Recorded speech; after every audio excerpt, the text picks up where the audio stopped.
Hey guys, tonight we're stepping through a thick velvet curtain into a Victorian dining room that smells like polished mahogany, melted wax and roasted something you'd probably stumble over trying to say the first time. The flames are dim, the silverware gleams, and absolutely everything surrounding you is poised to evaluate you. This isn't some casual slice of pizza night. This is the type of dinner where one incorrect move with your utensil might get you socially erased. As you glance around, you spot countless tiny regulations hiding everywhere like invisible tripwires. Part of you wants to challenge them just to witness what unfolds, but honestly, you likely won't make it through this. So before you settle in, take a second to like the video and subscribe, but only if you genuinely appreciate what I create here. Let me know in the comments where you're listening from and what time it happens to be for you right now. I love imagining all of you in your own peaceful corners of the world. Now lower the lights, maybe switch on a fan for that gentle background hum, and let's settle into tonight's journey together. You're standing just inside the entrance and already you're messing it up. In a Victorian upper-class household, you don't simply wander in and drop yourself at the table. You wait. You linger politely, shoulders pulled back, feet positioned together, trying to appear like you were born understanding what to do. The host or hostess gives a subtle signal, and only then are you permitted to glide forward. Not stomp, not shuffle, but glide like you've got wheels instead of ankles. This is an age when Queen Victoria occupies the throne and respectability is a full-time occupation. The dining room transforms into a type of stage where everyone performs their finest version of perfect. Your chair sits at your designated spot, but you're not expected to pull it out yourself. If there are servants available, that's what they're there for. A footman appears behind you almost soundlessly and adjusts the chair an exact distance so you can sit with the least possible commotion. You're not permitted to throw yourself down or screech the legs across the polished floor. You descend in a controlled, careful motion, as if gravity politely requests permission before drawing you toward the seat. Once you're seated, the performance heightens. Your spine becomes a flagpole. Slouching isn't just lazy, it's morally questionable. Victorian etiquette manuals actually describe posture as a visible indication of inner character. If you droop, perhaps your morals droop too. If you lean backward too far, you appear arrogant. Lean forward too much, and you seem overeager, even desperate. You sit a comfortable hand span away from the table, near enough that you don't have to reach, but distant enough that you're not embracing the table edge like it's your last lifeline. Your hands suddenly feel like they're constructed of ham. Where do they go?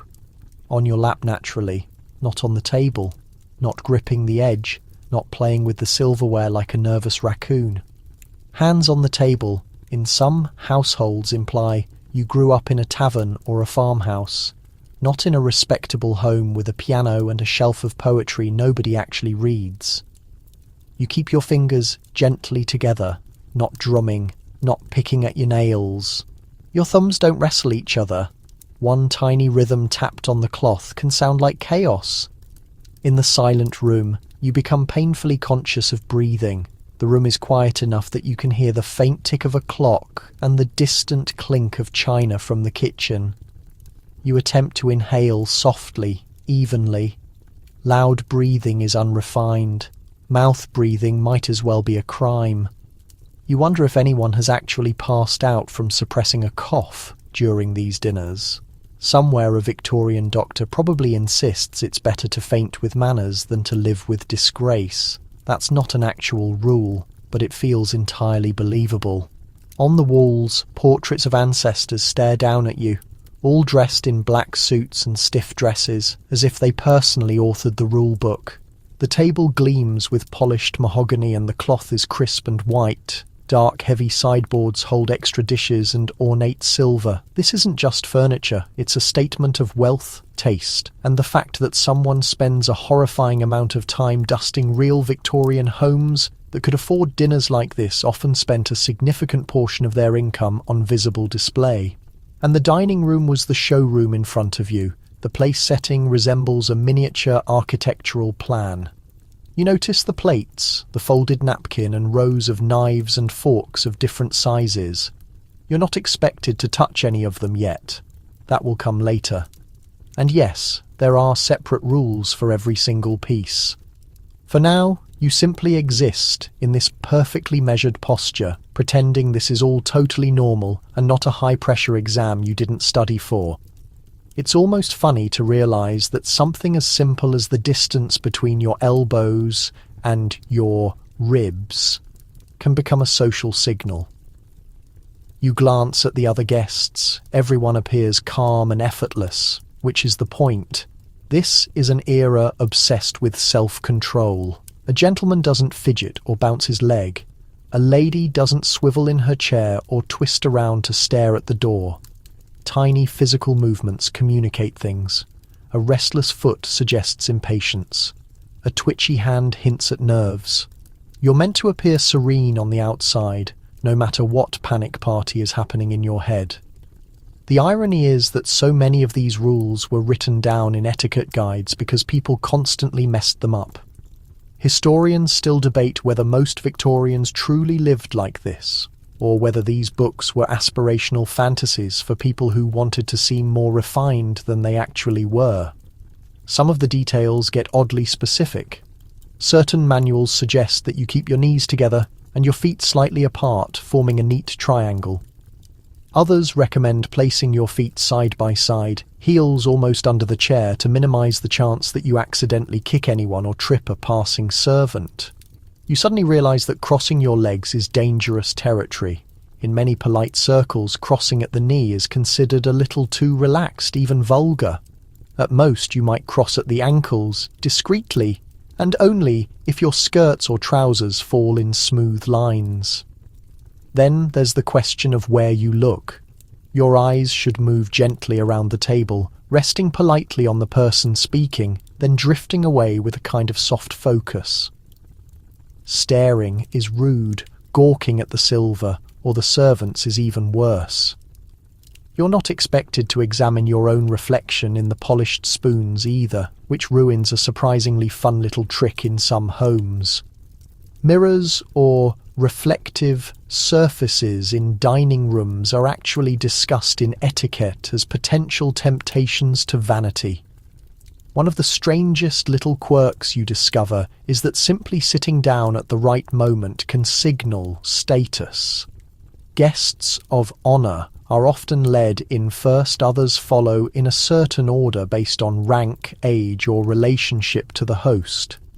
The last person to be seated might be the hostess herself, and only when she settles does the evening truly begin. If you're used to grabbing a chair wherever there's space, this choreography feels theatrical. In a way it is. Dinner isn't only about food, it's about hierarchy, display, and the careful illusion that everyone here belongs. As you sit there trying to maintain a perfect vertical line from ear to shoulder to hip, a thought slips through your mind. Nobody today would seriously judge you for resting your elbows on a burger joint table. Yet some of these expectations still linger in quieter forms. You might still hear someone say, "Sit up straight." It looks better without realizing they're echoing a world where posture promised virtue. For now, though, you breathe softly, hold still, and wait for the first move of this unspoken choreography to begin. You feel the chair behind you and realize that simply getting your body onto it is its own quiet exam. A servant has already positioned the chair at a careful angle to the table because dragging it yourself is noisy and faintly barbaric.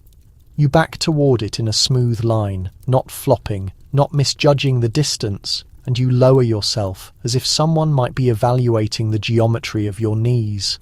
The seat is there, but you're not expected to collapse into it. Your body descends in one measured movement, knees bending together, feet staying neatly aligned. If you misjudge and plop down, the slight thud of wood and upholstery feels embarrassingly loud. To an etiquette writer in the 1800s, that thud signals a careless, undisciplined nature. To you, it just signals gravity winning. Still, you attempt to make gravity look elegant. Once seated, you become acutely aware of your back. The chair has a high carved backrest, sometimes with a little curve, yet you're not meant to slump against it. Like a tired traveller on a train, you sit slightly forward, shoulders relaxed, but not rounded. The invisible string at the crown of your head pulling you upward. Victorian deportment teachers actually used books balanced on pupils' heads to train this posture, turning daily life into a weird balance game you never asked to play. If you wear a corset, the garment itself forces your torso into position. It feels like an extra skeleton holding you upright while you pretend it's completely natural. Sitting incorrectly can pinch, poke, or make breathing awkward, so you angle your hips just enough that the stiff bodice rests smoothly, not digging into your ribs.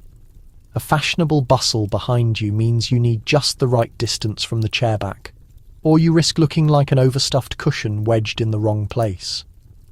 Your legs become their own little etiquette project.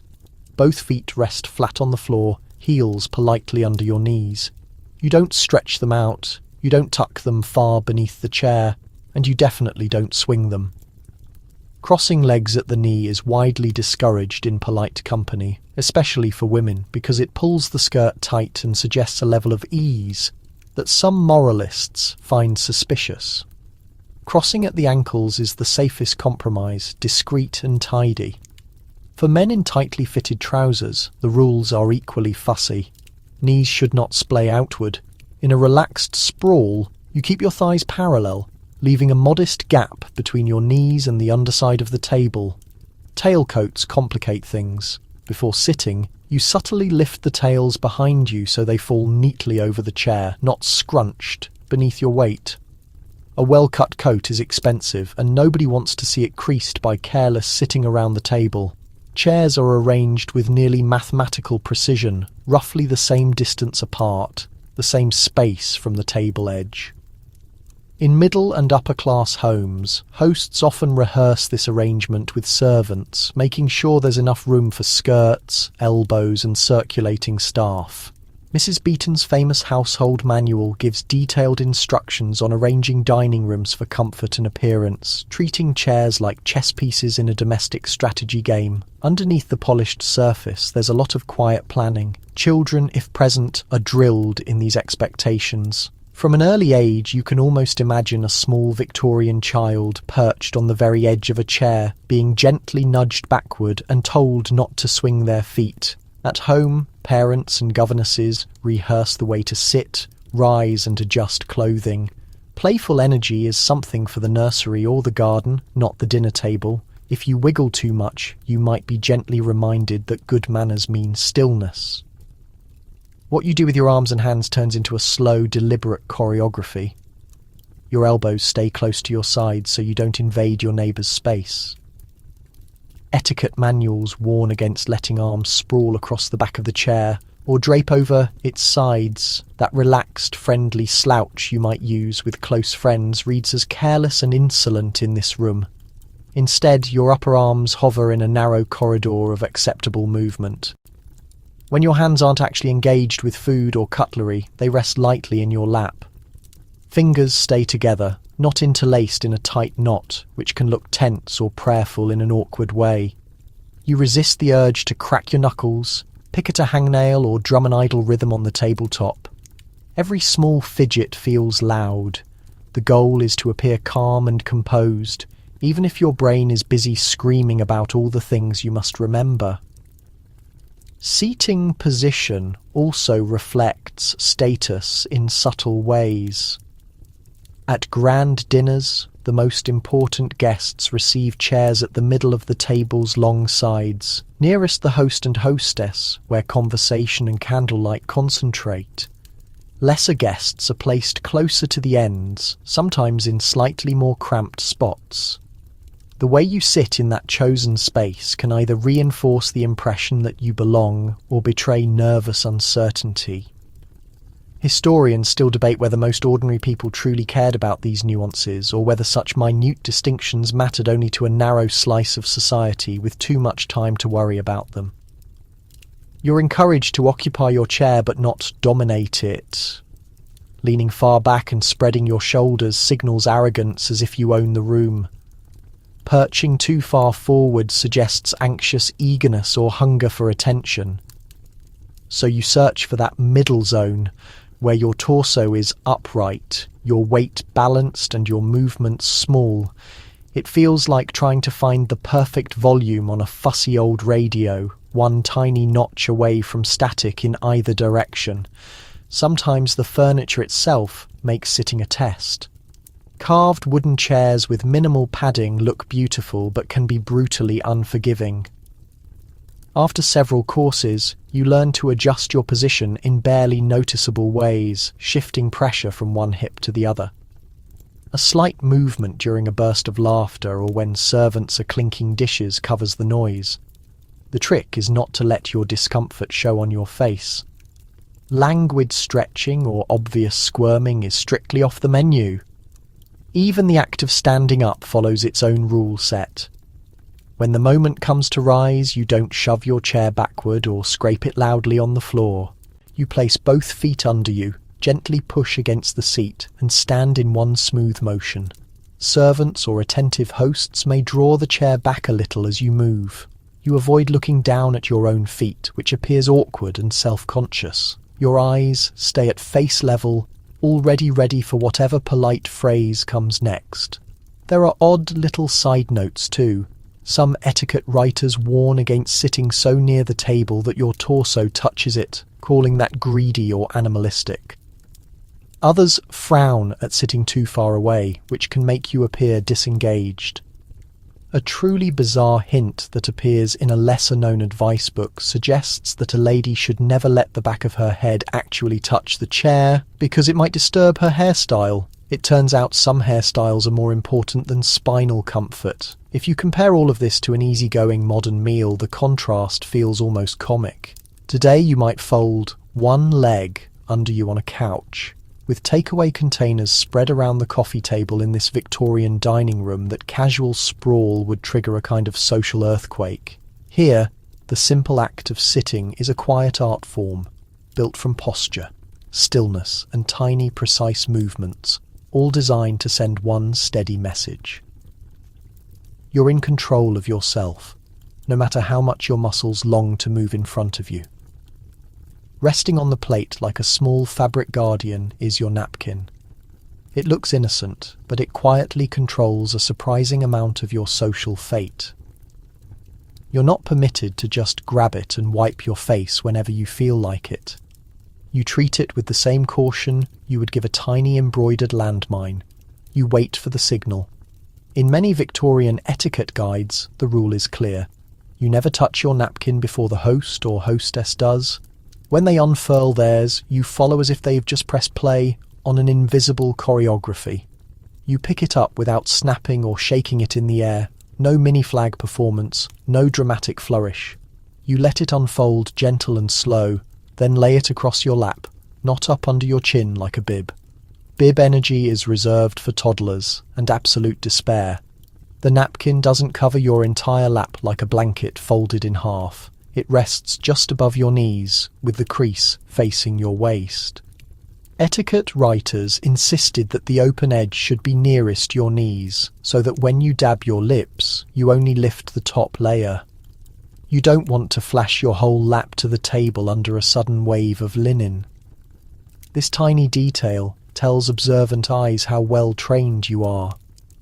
When you finally use the napkin, you dab, you don't scrub. Your lips meet the cloth gently. You touch and release, as if your mouth is a delicate painting you're scared to smudge. Wiping aggressively is considered vulgar, the kind of thing that belongs in a barn after a hearty meal, not under candlelight beside cut glass and polished silver. Your fingers stay mostly clean because, in theory, you're never meant to eat anything that demands full hand engagement. That theory will be tested by certain foods, but the napkin tries its best to hold the line. Victorian manuals often warn you never to blow your nose in your napkin at the dinner table. That rule sounds obvious, yet the fact that people wrote it down suggests someone did it often enough to be a problem.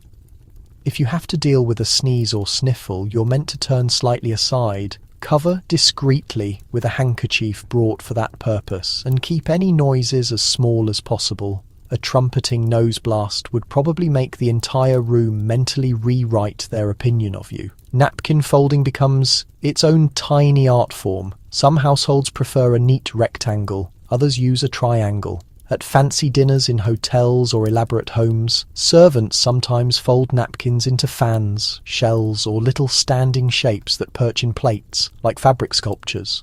There's even a quirky tradition in a few European dining rooms where napkins were folded to resemble animals or mythical creatures, although historians still debate whether those more whimsical shapes appeared regularly in respectable Victorian homes or mainly in theatrical and hotel settings. Either way, if a swan made of linen is staring at you, you know someone in the back room had fun. As the meal begins, crumbs appear. They seem harmless, but in this world, crumbs are tiny traitors that betray sloppy eating. You're meant to keep them under control. Bread is never bitten off in big, tearing mouthfuls. You break off small pieces with your fingers, one at a time, bringing each modest bite up to your lips. Butter, if offered, doesn't smear across an entire slice. You take a piece of bread, add just enough butter for that single morsel, and eat it in 1 or 2 delicate bites. Treating the roll like a do-it-yourself sandwich in your hands would cause a few raised eyebrows. Crumbs fall anyway because physics doesn't care about etiquette. Victorian hosts know this, so the tablecloth and napkin are chosen to show minimal panic. White cloth is popular because it looks pure and clean at the start, but it also reveals spills and crumbs quickly, which keeps everyone cautious. Some dining rooms keep a small tool, often called a crumb scoop or crumb knife, a flat piece of silver used between courses to sweep crumbs into a tiny tray. A servant glides around the table, quietly scraping the cloth near each place setting. The little whispers of metal on linen remind you that this table is a stage, and even the crumbs are being tidied out of sight. You're expected to pretend not to notice if you see a crumb being chased away. You don't lift your plate or fuss with your napkin unless the servant clearly needs help. Drawing attention to the cleanup makes things awkward. Instead, you keep your gaze soft, maybe toward your glass or the flowers in the center, while the small ritual plays out. The goal is to maintain the illusion that nothing messy ever happens, even though everyone knows crumbs are as inevitable as awkward small talk. Napkins also become a quiet language at some formal dinners. Placing your napkin on your chair when you leave for a moment signals that you intend to return. Placing it neatly to the left of your plate at the end of the meal tells the staff that you're finished and the plate can be cleared. Tossing it in a crumpled heap would be like dropping the mic in a very bad way. You're expected to leave it moderately unfolded, resting like a calm little hill on the cloth, not a defeated ball of fabric. Cleanliness anxiety runs deep. This is the century that obsesses over sanitation, fresh air, and moral purity, all tangled together. Spots on napkins or tablecloths feel like stains on the household's reputation. Well-to-do families often have monogrammed linen carefully laundered and pressed. Servants spend hours washing, boiling, starching, and ironing these pieces so that by the time you sit down, everything looks effortless. One quirky complaint in some household records mentions guests who absent-mindedly fold their napkins into elaborate little shapes while chatting, creating extra creases that maids have to battle later. You can imagine at least one tired laundress muttering creative words about bored dinner guests. Crumbs at the edge of your plate are another quiet test. You're not expected to sweep them onto the table with your fingers or brush them onto the floor. You either let them sit politely on the rim of your plate until the servant removes it, or catch them on your fork and eat them in a controlled way. Flicking them away like sand is both rude and risky. One stray crumb can arc across the cloth and land in front of the wrong person, turning into a tiny edible insult. There's an odd emotional weight to these details. The napkin waits, ready to rescue your dignity, if a drop of sauce reaches your lip and the crumb scoop patrols the table to erase the evidence of human imperfection. Underneath it all lies that Victorian obsession with surface control. If the cloth is smooth and the napkin neatly folded, perhaps everything else is orderly too. You sit with the linen warm against your knees, aware that this small square of fabric decides whether you appear polished or careless in a world where even crumbs have consequences. In front of your plate, an entire glittering regiment waits in formation. Knives, forks and spoons stretch outward in neat lines, each in its appointed place. It looks less like dinner and more like a puzzle you have to solve in real time. You realise that if you pick up the wrong piece of metal at the wrong moment, someone might quietly reassess your worth as a human being. No pressure at all. You start by letting your eyes wander from the outside in. That's the basic rule. The outermost knife and fork are for the first course, and you work your way inward with each dish that arrives. A Victorian feast can easily involve 8, 10 or even 12 courses. In very wealthy homes, especially after the fashion for Russian-style service takes hold, where dishes arrive in procession instead of all at once, each course means new dangers and new weapons. You can't help thinking that a simple bowl and spoon would be so much less stressful. The forks alone seem to multiply every time you blink. There's a large one for roasts, a slightly smaller one for fish, perhaps a delicate one for salad. The fish fork might have a flatter, broader shape, sometimes with odd cutouts designed to separate tender flesh from bones. Using the wrong fork isn't going to send you to prison, but it might get you mentally filed under unpolished. You pick up the outer fork with 3 fingers and rest your index finger lightly along the handle, trying to channel calm expertise you absolutely don't feel. Knives are no easier. There's a general table knife for meat, usually with a rounded tip. By the later 19th century, because stabbing motions at the table aren't the look anyone is going for, there may be a special fish knife too, wider and blunter, really more of a palette knife for gently nudging and lifting. Some households keep a dedicated butter knife resting on the butter dish or on a little rest beside your bread plate. You never lick a knife blade, no matter how much sauce clings to it. That rule feels obvious, yet plenty of etiquette books found it necessary to repeat it, which says a lot. Spoons present their own little maze. A soup spoon often has a rounder bowl set above the knives. There might be a dessert spoon and fork placed horizontally above your plate, handles pointing to left and right like an enigmatic symbol. You're expected to slide them down into active position when the sweet course arrives, not grab them early like a sugar enthusiast who can't wait. In some households there are sorbet spoons, tiny coffee spoons, even special spoons for particular puddings. Historians still debate whether the full range of specialised cutlery actually appeared on most Victorian tables, or whether many of these pieces lived mainly in shop catalogues and aspirational manuals. The strangest items hide at the edges. You might spot grape scissors, a dainty little pair used to clip off a small, civilised portion of grapes. Instead of hauling the whole bunch over, there could be asparagus tongs intended to lift stalks without getting your fingers involved, turning a simple vegetable into a full acrobatic act. There are nutcrackers, marrow scoops, and tiny shaped shellfish picks that look more like dental tools than dinnerware. One eccentric cookbook writer even mentions lobster picks as tokens of impressive household sophistication, as if owning a device for extracting crustacean bits automatically proves your refinement. Everything has a prescribed way of being held. Your fork, when used with a knife, sits in your left hand, tines down with your index finger following the line of the handle. The knife rests in your right hand, blade facing in toward the plate.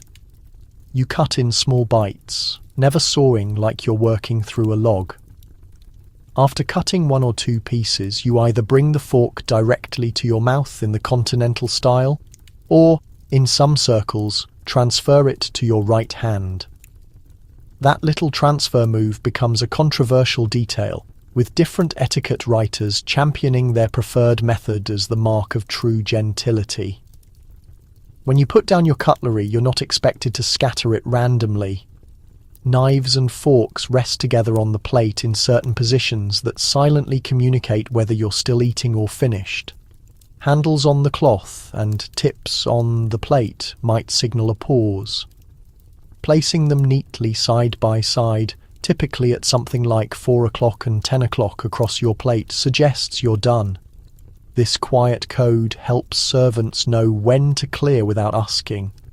It also gives people more ways to judge you if you leave everything at wild angles, looking like a silver explosion. Cleaning your plate with bread is a delicate subject. In some households, using a small piece of bread to collect the last little bit of sauce is considered acceptable, even evidence of appreciation for the cook. In stricter circles, that same action is frowned upon. Resembling tavern behaviour, you're safest letting the knife and fork do the work, nudging food into manageably tidy bites. One quirky etiquette writer grumbles that sopping up sauce with bread belongs to the lower order, which makes you imagine someone angrily glaring at a crust, like it personally insulted them. Sharpening or testing knives at the table is firmly off limits. Running your thumb along the edge, tapping it against the plate, or using it to point during conversation are all firmly banned. A knife is for cutting food and then resting quietly. The moment it starts behaving like a pointer, drumstick or toy, it becomes a social problem. Victorians are already nervous about the connection between knives and aggression. Keeping blades rounded and behaviour controlled is the compromise between practicality and politeness. There's also a moral tone wrapped around all this metal. Etiquette books often remind readers that cutlery should move with restraint. No wild gestures, no clattering, no waving your fork as if it's conducting the conversation. You raise food to your mouth with a short, direct movement, and you don't speak while holding a loaded fork in mid-air. The tool completes its journey or returns to the plate before you join the conversation again. If you talk with it hovering, it looks theatrical at best and unsafe at worst. Underneath these rules, you sense a deep wish to separate humans from anything that feels animal. Tearing meat with hands, biting food directly from a larger piece, or scraping plates noisily all belong to a world Victorians want to leave behind. Cutlery becomes a barrier, a polished fence between impulse and action. One unusual anecdote in a minor etiquette guide even complains about a guest who chewed on the end of a fork while listening to a story, calling it an unforgivable familiarity with the instrument. Apparently, even inanimate objects deserve respectful distance. By the time you've navigated a few courses, you start to see patterns in the chaos. Outer first, inner later. Knives and forks working in quiet cooperation. Spoons appearing when liquids or sweets are involved. The gleam of silver or nickel plate used not just for function, but for signalling class, cleanliness, and precise self-control. The table stops looking like a battlefield and starts looking like a coded message about who you are, how you were raised, and how closely you pay attention to small, glittering rules. A shallow bowl appears in front of you, steaming gently, and it looks deceptively harmless. It's only soup. How bad could soup be in this room? Very bad. Soup is the opening level of the Victorian manners game, and plenty of players fail right here. The spoon at the top right of your place setting is suddenly not just cutlery, but a potential weapon against your social reputation. You pick it up carefully, holding it between your thumb and first two fingers, the handle resting lightly against your middle finger. You don't clench it in a fist, like a toddler about to attack cereal. The bowl of the spoon points toward the soup plate, ready for its performance. You're not just feeding yourself, you're showing that you understand a series of rules about angles, speed and sound, which is hilarious when you remember this is literally warm-flavoured liquid. The first rule is direction. You don't scoop the soup toward you. The spoon moves away from you, from the edge nearest your chest, toward the far side of the bowl. The idea is that any accidental drips fall back into the soup instead of onto your clothes. It also looks more controlled, less hungry. If you reverse this rule and drag the spoon toward you, some etiquette writers would probably imagine you eating over a fire with your boots on the table. Once the spoon has its modest cargo, you lift it to your lips. But you don't put the whole bowl of the spoon in your mouth. That would look greedy and clumsy. Instead, you sip from the side, gently, as if you're sharing a secret with the spoon. The path is short and direct. No detours, no wide arcs through the air.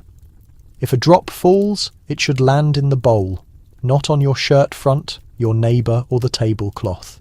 Temperature becomes your next enemy. You're not permitted to blow on your soup. Blowing is considered childish and undignified. There's something about sending a gust of air across the surface that offends the Victorian sense of controlled calm. You wait, you let the steam rise and the bowl cool naturally. If you absolutely must speed things up, you can gently move the spoon through the surface, spreading the heat, or tilt the bowl slightly so the soup thins along one edge. You do this without fanfare. Nobody needs to see you engineering a cooling system like a small culinary scientist. Sound is the big test. Slurping is the mortal enemy of Victorian soup etiquette. You're expected to keep your lips close enough to the spoon that the liquid enters without noise. No suck, no slurp, no gurgle. If you accidentally draw in air and produce a tiny sound, you pretend nothing happened. Drawing attention to it with an apology only cements the crime. There's a running joke in some homes that you can measure a person's breeding by how quietly they tackle broth. It's a harsh standard for a bowl of vegetables and stock. As you approach the bottom of the plate, new rules appear. You don't tip the bowl toward you and scrape noisily at the last drops. Instead, if tilting is allowed at all in that household, you tip the far edge slightly upwards so the soup gathers near you along the lower rim. You scoop the last spoons from that shallow pool without banging metal on porcelain.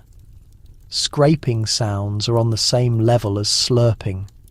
The spoon should never drag across the surface like a shovel in gravel. Clear soups and cream soups show up often at formal Victorian dinners. A delicate consommé or a light vegetable broth can come first, setting a refined tone. Thick, heavy stews belong to more informal meals. Printed menus from grand London houses in the late 19th century often list two soup options at the top, a clear and a thick one, giving guests a choice and showing off the kitchen. That opening course isn't just about flavour, it signals that the household can afford the time and resources to make proper stock, which takes patience and fuel. There are quirky little side practices too. Some hosts provide small pieces of toast or croutons already floating in the soup, carefully measured so they don't create chaos. Dropping extra bits of bread into the bowl yourself is frowned upon, especially if it turns the surface into a soggy island chain. One particularly fussy commentator complains that guests who crumble bread into soup like chickens at feeding time betray their lack of refinement. You smile politely while secretly accepting that sometimes you probably are that chicken. Oily films on top of soup make people anxious. In an ideal world, the cook has carefully skimmed the stock, leaving a clear surface. If a stray bead of fat shimmers across the bowl, you pretend not to see it. Fishing for oily spots with your spoon or poking at them with bread is bad form. The logic is simple. The dinner table is no place for visible reminders of the messy work that happened in the kitchen. Eating is meant to look effortless, not like you're doing experiments in a lab. One baffling rule insists that you never blow across the bowl to cool the surface or puff up your cheeks with soup in your mouth. That anyone felt the need to record that instruction suggests some clear past catastrophe. Picture a guest taking a mouthful, finding the liquid too hot, then laughing or sighing, which sends a fine spray of broth across the linen. You can imagine the resulting moment of profound, icy silence. It's the kind of disastrous anecdote that would be passed down through a family line for generations. Historians still debate whether such extreme examples represented widespread problems, or if these etiquette authors merely enjoyed shocking their readers into good behaviour with cautionary narratives of clumsy people. Soup spoons themselves varied greatly in design and size as styles evolved over time. Some spoons were nearly circular, like tiny ladles meant for dipping. Others were shaped more like an oval, designed to fit the mouth more comfortably. In wealthier homes, a complete matching collection of ornate silver soup spoons represented pride and was displayed during formal meals. In more modest homes, a simple plated spoon served the same function just as well. Regardless of the material, everyone maintained the fiction that it was entirely necessary to distinguish a soup spoon from every other utensil in the drawer. The social importance of soup extends far beyond how one handles the spoon. Serving it as the initial course of the dinner allows the household staff a chance to establish their pace for the evening. Moving from the kitchen to the dining room with bowls and tureens, the host subtly communicates organisation and generosity. Guests who manage to consume their soup without making noise, creating a mess, or making strange improvised motions reassure everyone that the meal can continue without unexpected trouble. It is essentially a calmness assessment within the first few minutes of the meal. There is even an unusual minor belief in some circles that one should never leave the spoon resting inside the bowl. Standing upright, it can resemble a miniature flag of surrender or, to a more imaginative observer, bring to mind the shape of a gravestone. Instead, the spoon should rest on the underplate or lie across the bowl with the handle delicately supported by the rim, rather than standing awkwardly like a small metal decoration.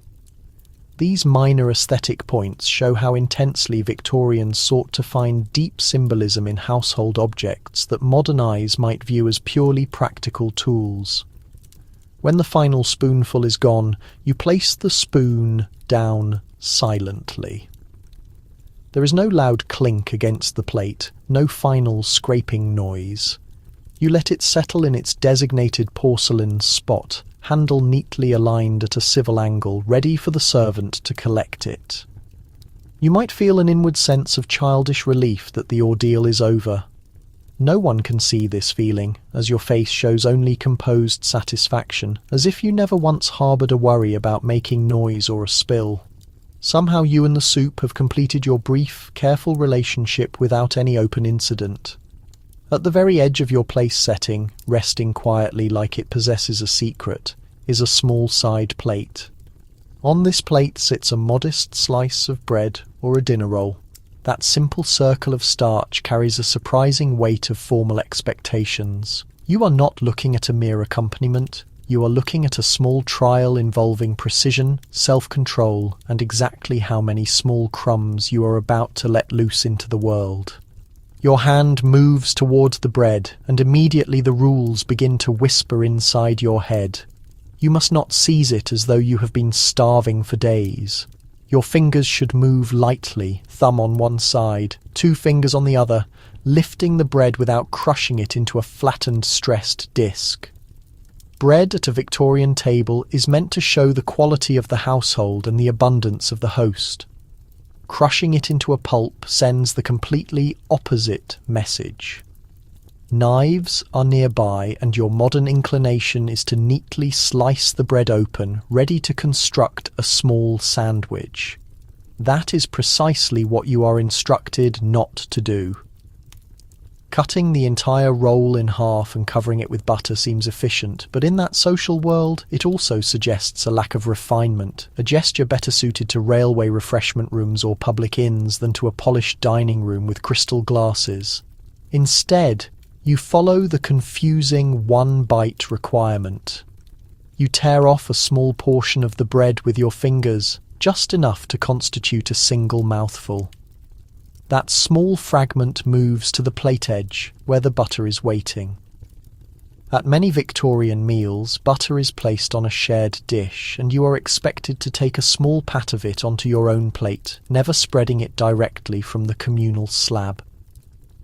Repeatedly, your knife touches the shared butter dish once, transfers a polite amount onto your side plate, and then withdraws. Now, only that small piece of bread receives butter. You spread a thin coating, not a sculpted, thick mound, and then you eat it one portion at a time. The idea of taking the whole roll, lightly buttered, and raising it to your mouth like a casual hamburger is strictly forbidden. The one-bite method keeps all your movements small, the crumbs somewhat contained, and prevents your jaw from opening around an enormous mouthful like an unhinged mechanism. It also serves to inform everyone that your preference is for elegance, not for satisfying a large hunger, even if your stomach is arguing loudly. The placement of the bread on the table is never accidental. The side plate is typically positioned slightly to the left and above your main dinner plate. This location becomes standard in later Western table settings, but during the 19th century it was still being developed and formally introduced. The burgeoning middle class, eager for social approval, purchased etiquette guides that detailed exactly where every item should be placed. A profitable, quiet industry of tableware manufacturers benefited from all this social anxiety, readily selling matching bread plates to accompany every other piece. At some dinners, the bread was not simply a white roll. Wealthier households might present a variety of bread types to demonstrate selection. There could be a fine white wheat roll, perhaps a brown or partly wholemeal loaf in homes more focused on health, or a subtly sweetened bun if the host felt inclined toward luxury. Bread itself conveys social meaning. White, finely sifted flour was more costly, associated with refinement and high status. Coarser, darker loaves implied more rustic traditions or simple thrift. Historians still question whether most families truly paid close attention to these differences at the routine dinner table, or if they were distinctions that only mattered to people in larger cities who obsessed over appearances. There are some amusingly strange, minor notes about butter. In certain houses, both unsalted and salted butter would appear at the same meal, each in a separate container, allowing the guests a choice. Unsalted butter was valued for its delicate flavour, especially with fresh bread. Salted butter keeps better, which made it more common in less affluent settings. You are expected to discern the difference by appearance and flavour, not by prodding both dishes as though performing a dairy science experiment. You are also not meant to construct towers on your plate. Using bread as a foundation for piles of vegetables or meat is not permitted in formal society. That style of consumption belongs in taverns, military, mess halls, and the fantastical imagined world of medieval monarchs tearing into hunks of food. Here, bread is the silent supporting actor, never the main attraction. If you secretly manage to dab a bit of gravy onto a final bread fragment and consume it, you must do so quickly and neatly, avoiding any visible building project. The act of passing bread across the table comes with its own correct form. When the bread plate or basket arrives near you, you must not select the largest piece first, nor should you sift through the offerings, searching for the fluffiest, softest one, as if you are holding an audition for loaves. You take the piece that is nearest to you, or at most, the first reasonable piece your hand touches. Then you gently offer the dish to the person next to you, perhaps with a soft glance and a few quiet words, if necessary. Hoarding the bread in front of you while you debate your selection is a sure way to appear greatly greedy in a very unromantic sense. Bread is presented early in the meal, often even before the first official course. This timing serves a practical purpose. It offers hungry guests something light to nibble, preventing them from attacking the next dish out of sheer desperation. It also signals abundance. A host who provides bread, especially high-quality white bread, is announcing that there is plenty of food for everyone. And in an era when food security was not a guarantee for many people, that simple basket on the table becomes a quiet demonstration of stability and comfort. There is a quirky social rule about using bread to manage awkward foods. Small bones or tough scraps on the plate can be guided onto the fork with the assistance of a piece of bread, rather than the sharp tip of a knife, which might send the items sliding away. That small bread piece functions as a silent helper, nudging stray fragments into place, ensuring your plate remains orderly and your movements stay controlled. You would never publicly admit that you are essentially using the bread as a tiny edible bulldozer, but that is precisely its quiet function. Not all the regulations were completely straightforward, even for people who lived under them. Some instructional manuals insisted that you should never use bread at all to soak up leftover sauce, while others, often from less rigid authors, allowed it in very small, clean amounts. Historians continue to debate whether many households simply ignored the stricter version once their guests were comfortable, or if people genuinely kept their plates immaculate in front of company. It is entirely possible that what one family considered a charming personal habit looked completely scandalous to their neighbours. You are also expected to regulate your rate of eating. The bread should not vanish in the first minute, leaving your hands empty for the remainder of the courses. Nibbling is encouraged. Taking a small fragment occasionally between mouthfuls of the other dishes demonstrates moderation. It keeps your hands delicately busy and your hunger satisfied without making you appear ravenous. Devouring the entire roll immediately upon sitting down tells everyone exactly how much self-control you are lacking. At the conclusion of the meal, whatever remains of your bread sits silently on the side plate. You must not hide it in a pocket for later. You must not tear it into tiny pieces out of simple boredom. It simply waits to be collected and cleared away along with the rest of the setting. That small, unpretentious food has fulfilled its role not only as a component of your supper, but also as a measure of how elegantly you can manage the most fundamental act of eating. In a world that seeks to interpret character in every small gesture and crumb, even the way you handle a simple piece of bread conveys far more than you might realise. Voices begin to drift across the table, initially soft, as if everyone is delicately tuning an unseen orchestra. You start to understand that conversation here is more than casual exchange. It is another collection of rules you are supposed to know without being taught, the verbal equivalent of handling 12 different forks without making a mistake. You are not just speaking, you are undergoing an assessment. The first directive concerns sound level. You must not shout, you must not project your voice as if addressing a large public gathering. Your voice should reside in a pleasant middle register, clear enough for the person beside you to hear, but not so loud that you become the unexpected centerpiece of the room's attention. Sudden eruptions of laughter are permitted, provided they subside quickly and do not sound like an attempt to shatter the crystal. One writer on manners actually cautions against laughing so hard that your shoulders visibly shake, an instruction which instantly makes you want to laugh exactly that way. Topics must be carefully filtered before they leave your mouth. Safe subjects include travel, the weather, music, books, recent public events that were neither violent nor overly political, and gentle observations about scenery or current fashion. You are free to inquire where someone spent the summer, what they thought of a popular new novel, or whether they have ever visited a certain seaside town. You are strictly advised not to mention financial difficulties, personal illness details, romantic rumours, or anything that might cause someone at the table to be reminded of their basic digestive functions. If a thought makes you involuntarily cringe, it should probably stay trapped behind your teeth. Religion and politics constitute the classic risky territory. In some social circles, these topics are completely banned at dinner because they have the potential to instantly turn polite company into open argument. In other homes, very mild political remarks are tolerated, particularly if there is general agreement. Social historians still argue about whether most families genuinely avoided these subjects, or if people simply pretended to do so when outsiders were present while happily arguing among close friends. In any case, you are safest keeping your personal opinions vague and courteously phrased. There is an odd pressure to be engaging, but without being passionate.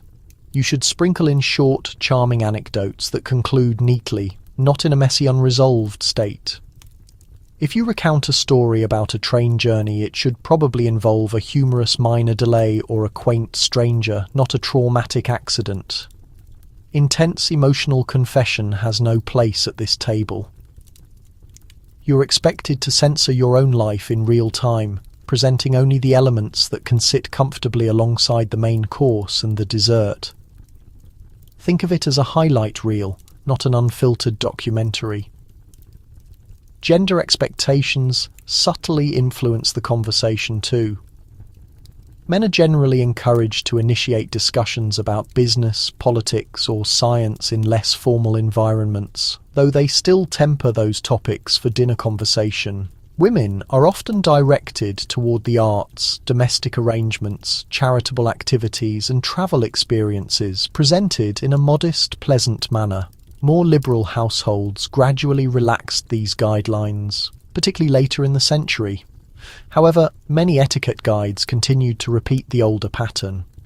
One piece of advice even suggests that young women should allow men to explain things they already know, because permitting a man to appear knowledgeable is supposedly part of feminine grace, a notion that provokes a silent modern eye roll. You must also control how much you speak. Dominating the entire conversation is considered just as rude as remaining completely silent. You must take turns asking questions as well as answering them, circulating through topics like courses in a formal meal. A successful dinner guest is often described as one who encourages others to speak, especially the quieter individuals. If you talk endlessly about your own affairs, you look self-absorbed. If you refuse to speak at all, you appear sullen or boring. Successfully finding that middle ground again becomes the most important task of the evening. Laughter itself is subject to its own rules. You may laugh at witty comments, but not so loudly that you tilt your head back and reveal an extensive inventory of your teeth. Quiet giggles at very minor things are viewed as immature. Laughing continuously at every even mildly funny remark makes you seem nervous or insincere. There is actually formal guidance in some advice books that attempts to describe the ideal laugh as natural and musical, not explosive or shrill. You are somehow expected to tune your laugh like a musical instrument, which feels profoundly unfair since laughter is one of the few things people usually do without calculation. Word choices and regional accents are also subject to inspection. In metropolitan centres like London, a particular pattern of pronunciation slowly and quietly established itself as the respectable standard. Regional accents were sometimes gently corrected or outright ridiculed, especially if an individual from the provinces was attempting to gain social acceptance. Selecting the wrong vocabulary can mark you as uneducated. Using excessively ornate or long words can make you appear as though you are showing off. Once more, the middle path is the goal. Educated but not pretentious, fluent but not showy. Some hosts even made use of conversational aids. There are recorded instances of small parties where the host placed cards beneath plates with suggested topics to be revealed halfway through the dinner. Like a refined surprise, the card might instruct, "Describe a country you wish to visit," or "Mention a book you admire." It sounds like a party game, which it is, but it also demonstrates how deeply some people feared the possibility of an awkward silence. A quiet pause might feel peaceful to your modern ears. To a tense Victorian host, it could feel like a growing social catastrophe, gradually spreading across the table linen. You are expected to avoid certain habits of speech. Interrupting another speaker is highly discouraged unless you are rescuing someone from a more significant social offence, such as revealing a private confidence. Speaking with food in your mouth is completely forbidden. Chewing and talking simultaneously blends verbal and physical disorder in a way no one wants to witness. Commenting on the quality of the food is also banned, unless you are the host apologising for some small error. As a guest, your role is to offer moderate praise, neither gushing with enthusiasm nor offering criticism. Too much praise suggests insincerity, too little looks ungrateful. Humour must follow a narrow path. Gentle teasing, provided it is kind and avoids sensitive subjects, is acceptable. Crude jokes are not. Sarcasm that cuts deeply is considered mean-spirited, even if everyone laughs. Puns are surprisingly divisive. Some writers on manners praised them as proof of a quick intellect. Others, especially strict moralists, despised them and viewed excessive punning as a sign of a superficial mind. One critic complained that a person who cannot resist a pun is unsuitable for serious company, which seems like an unfair attack on a large number of people. Silences, when they occur, should be brief and then gently broken. You might use those moments to turn slightly and engage the person seated on your other side, because at formal meals you are often expected to split your attention between both neighbours, not just one. This pattern of alternation establishes a ripple effect around the table, a kind of social flow that ensures no one is left feeling isolated or ignored. It is like maintaining two separate quiet conversations at once, switching tracks without making it seem like you are abandoning anyone. You may feel mentally exhausted.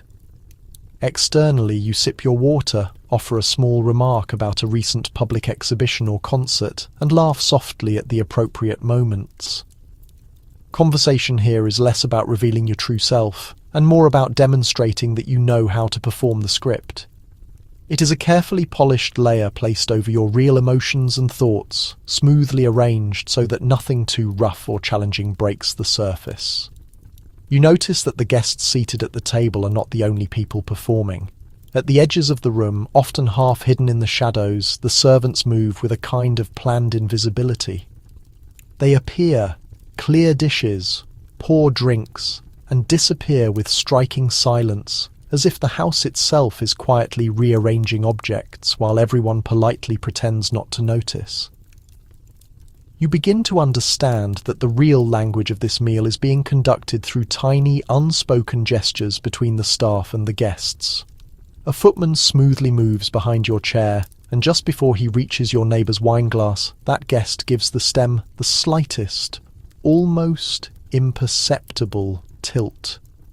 It is not a wave, not a beckoning motion, merely a tiny acknowledgement that the glass is ready for a refill. The servant interprets this instantly, moves in, and pours until the bowl of the glass reaches the exact approved level. If it is too full, it looks sloppy. Too empty, it suggests stinginess. The perfect height quietly states that everything in this room is completely managed, right down to the surface tension of the wine. Napkins, plates, and cutlery all become signals in this silent communication.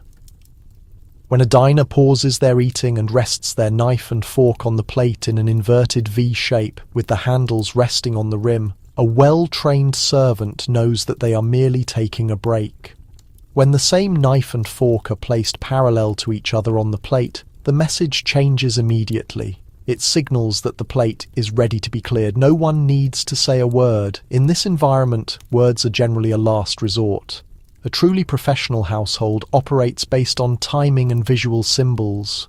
You notice how the servants avoid sustained direct eye contact. Their gaze remains politely lowered or fixed entirely on the task at hand. Looking a guest directly in the face for too long can be perceived as an act of forwardness.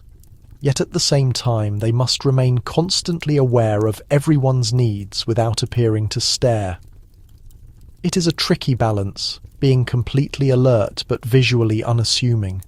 A single misjudged glance could be viewed as insolence, gossip in the making, or simple curiosity. The hierarchy extends into the staff group itself. The butler generally supervises the dining room, managing the general flow and the wine service. The housekeeper has probably already overseen the arrangement and preparation of the dishes and linens earlier in the day. Footmen carry plates and pour drinks, while maids might assist from the background or the doorway. In extremely wealthy homes, the butler often stands slightly separated, with his hands behind his back, like a military general watching a silent battle unfold. The sequence in which they move, who touches which object and who speaks when, all these follow an unspoken hierarchy that can be just as rigid as the one at the dining table. The doorway functions as a stage entrance. Servants do not simply rush through. In many houses there is a discreet pause or a soft tap. Then the door opens just wide enough for a tray and a body to smoothly enter. Dishes arrive from the kitchen in timed waves, ensured to be hot but not rushed. The scullery staff and cooks, out of sight in the hot, loud regions of the house, depend on this team of carriers to make their work look entirely effortless. You are observing only the very smooth top of a complex and busy operation. A peculiar detail in some homes involved electric or small handbells. Later in the century, a button concealed on the wall or underneath the table connected to a wire that rang a bell in the servants' quarters.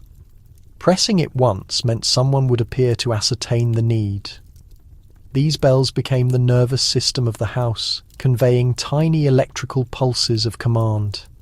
Historians still question whether all the widely advertised bell systems were used and installed as efficiently as the household manuals claimed, or if many remained more of a fashionable aspiration than a practical daily tool. In more modest settings, food service itself was a power dynamic. In many earlier Victorian meals, dishes came to the table in symmetrical groups, arranged in patterns. The host would carve and help serve from large roasts and joints. This style required servants to carry heavy serving platters and navigate tight spaces without causing a mishap. Later, the trend of Russian service became common, where the servants brought plates that were already arranged from the kitchen, one course at a time. That shift transferred more of the performance drama to the kitchen and made the dining room feel even more like a theatre, with the servants acting as stage hands who were absolutely forbidden to draw attention to themselves. Guests were not supposed to verbally thank the servants for every small action. Repeating "thank you" for each plate, each pour, and each adjustment would clutter the quiet atmosphere. Instead, a tiny inclination of the head, a slight nod, or a briefly murmured word was sufficient. Exaggerated gratitude could feel just as awkward as completely ignoring the service. You were expected to demonstrate that you respected the work without pretending that the dining room ran on magic alone. It is a strange, polite, half-acknowledgement of the individuals whose labour makes the performance possible. The social distance between those being served and those serving is rigidly maintained. A servant must not join in the laughter, no matter how funny the story might be. Even if they have heard the identical anecdote 8 times and know precisely when the punchline is coming, they maintain a neutral expression. Joining in would be viewed as an unauthorized crossing of an invisible boundary. You might wish you could invite them into the conversation, but social expectations draw a firm line that few dared to trespass. You may occasionally detect small, personal variations in the rules. A kind hostess might gently lower her voice and quietly ask a servant if the kitchen is ready for the next course, perhaps using their first name in a familiar way. A chilly master of the house might speak in a tone that makes every word sound as though it has been rolled in frost. These subtle differences filter throughout the entire household, influencing how cautiously or confidently the servants move. The same set of general rules can be experienced as either warm or stiff, depending entirely on the personalities involved. Working conditions and pay varied greatly, and that unspoken reality sits beneath the polished surface like a faint ignored hum. No one brings it up at the dining table. In some houses, long-serving maids and footmen became almost part of the family history, remembered affectionately in diaries and letters. In others, staff came and went quickly, exhausted by constant scrutiny and long hours. You sit there, sipping your wine or water, while somewhere beyond the closed door, someone is stacking dinner plates in a hot scullery late into the night. Even the simple act of who refills which glass subtly communicates social meaning. The butler might handle the wine while a servant of lower rank refills the water. Touching the decanter becomes a privilege reserved for certain hands. In some formal homes, footmen were partly selected based on their appearance. Tall and well-built, wearing livery that matched the family's colours, they functioned as walking status symbols, as well as employees, moving human decorations that also carry the soup. Sometimes the servants use the same quiet, symbolic language among themselves. A quick shift of a tray from one hand to the other, a tiny nod or a brief glance can communicate, "You take this side," or the next course is running late. You might catch these quick flashes out of the corner of your eye, like silent whispers in motion. The guests are not meant to notice, but once you do, it is difficult to forget how much complicated coordination is concealed behind every tranquil moment at the dining table. From your perspective, the whole system appears calm and polished. Glasses are never empty for long. Plates appear when required, and no one needs to raise their voice to request anything. There is a continuous, quiet flow of service that permits the diners to concentrate completely on their posture, performance, and conversation. To you, it may feel like an almost surreal indulgence. For the servants, it is a job measured in balance, steps, timing, and the constant silent reading of subtle human signals, all done so that the evening can appear flawless in candlelight and perfect order. You look around the table, and it slowly registers that this environment expects men and women to fulfill very specific roles, almost as if they were given two distinct scripts that you were never given the chance to review. The guidelines are not written in a book on the mantelpiece. They are expressed in the way people hold their bodies, the subjects they choose to discuss, and even how they react to the food on their plates. If you are a woman in this setting, your responsibilities are somehow both strangely restrictive and immensely challenging. You are expected to be quietly entertaining, modest, and graceful. Your posture is straight but not rigid. Your hands remain close, your gestures small and restrained. You must not carve the meat, raise your voice, or try to control the discussion as if you were running a meeting. You are supposed to shine, but softly, like candlelight reflecting on glass, not like a harsh spotlight in a theatre. If you are a man, your prescribed role is different. You are encouraged to appear composed and confident, interested in the world outside this room, but not so intense that you bring business anxieties or political disagreements to the table. You may carve a joint of meat when it is presented. You may help pour the wine if the staff is insufficient, and you are often expected to lead when escorting women in and out of the room. The underlying message is clear. Men handle the practicalities. Women ensure the atmosphere is pleasant. This pattern mirrors the external world. In Victorian society, the concept of separate spheres dictated that men belonged to public life, work, and politics, while women belonged to the home, the family, and moral guidance. The dining room serves as a small stage where this idea is constantly reinforced. A respectable middle-class man should be courteous, yet firm. A respectable woman should soothe any tensions, steer the conversation away from harsh topics, and appear almost magically untouched by the grittier realities of life. Even the seating arrangements quietly enforce this script. A hostess might pair every man with a woman, alternating them around the table as much as possible. Men are frequently expected to engage the woman to their right in conversation during the first half of the meal, then turn to the woman on their left for the next period of discussion. Women are advised in advice books to be ready with light, agreeable questions and the capacity to listen without appearing overly intense or bored. It is essentially social tennis, and you are expected to return every volley with a neat, graceful swing. There is a firm but gentle expectation about which topics each gender should prioritise. Men may discuss science, travel, commerce, politics in safely general phrases, sport, and the wider world. Women are gently guided toward fashion, novels, charitable activities, family stories, music, and tasteful comments about art. If a woman speaks too forcefully about political matters, some guests might find her forward, while others might label her witty. If a man speaks only of curtain patterns and ribbons, he risks being viewed as frivolous. Body language is also regulated. A man may lean back slightly more, occupying a little more physical space, provided he remains controlled and tidy. A woman is expected to hold herself closer, with her elbows tucked in and her movements restrained. Sprawling wide or throwing an arm across the back of a chair would be interpreted very differently based on who performs the action. A man might be mildly teased for being too relaxed. A woman might be judged far more critically, as though comfort itself were something suspicious. Reactions to the food are also gendered.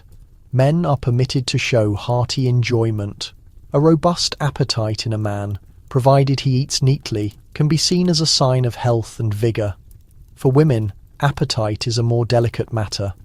They are expected to enjoy the food, but not to appear greedy, never to request extra servings, and certainly not to be the last individual still eating. One odd piece of advice suggests that a lady should always leave a small portion of food on her plate, as if to demonstrate that she is easily satisfied and moderate.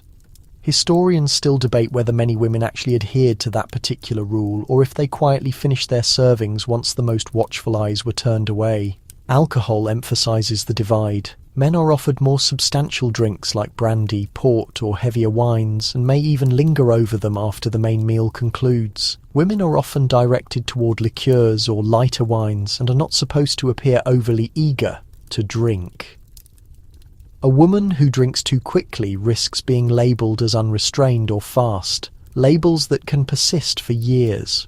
Men can generally get away with a rosier complexion and louder laughter more easily, although complete drunkenness is frowned upon for everyone in polite settings.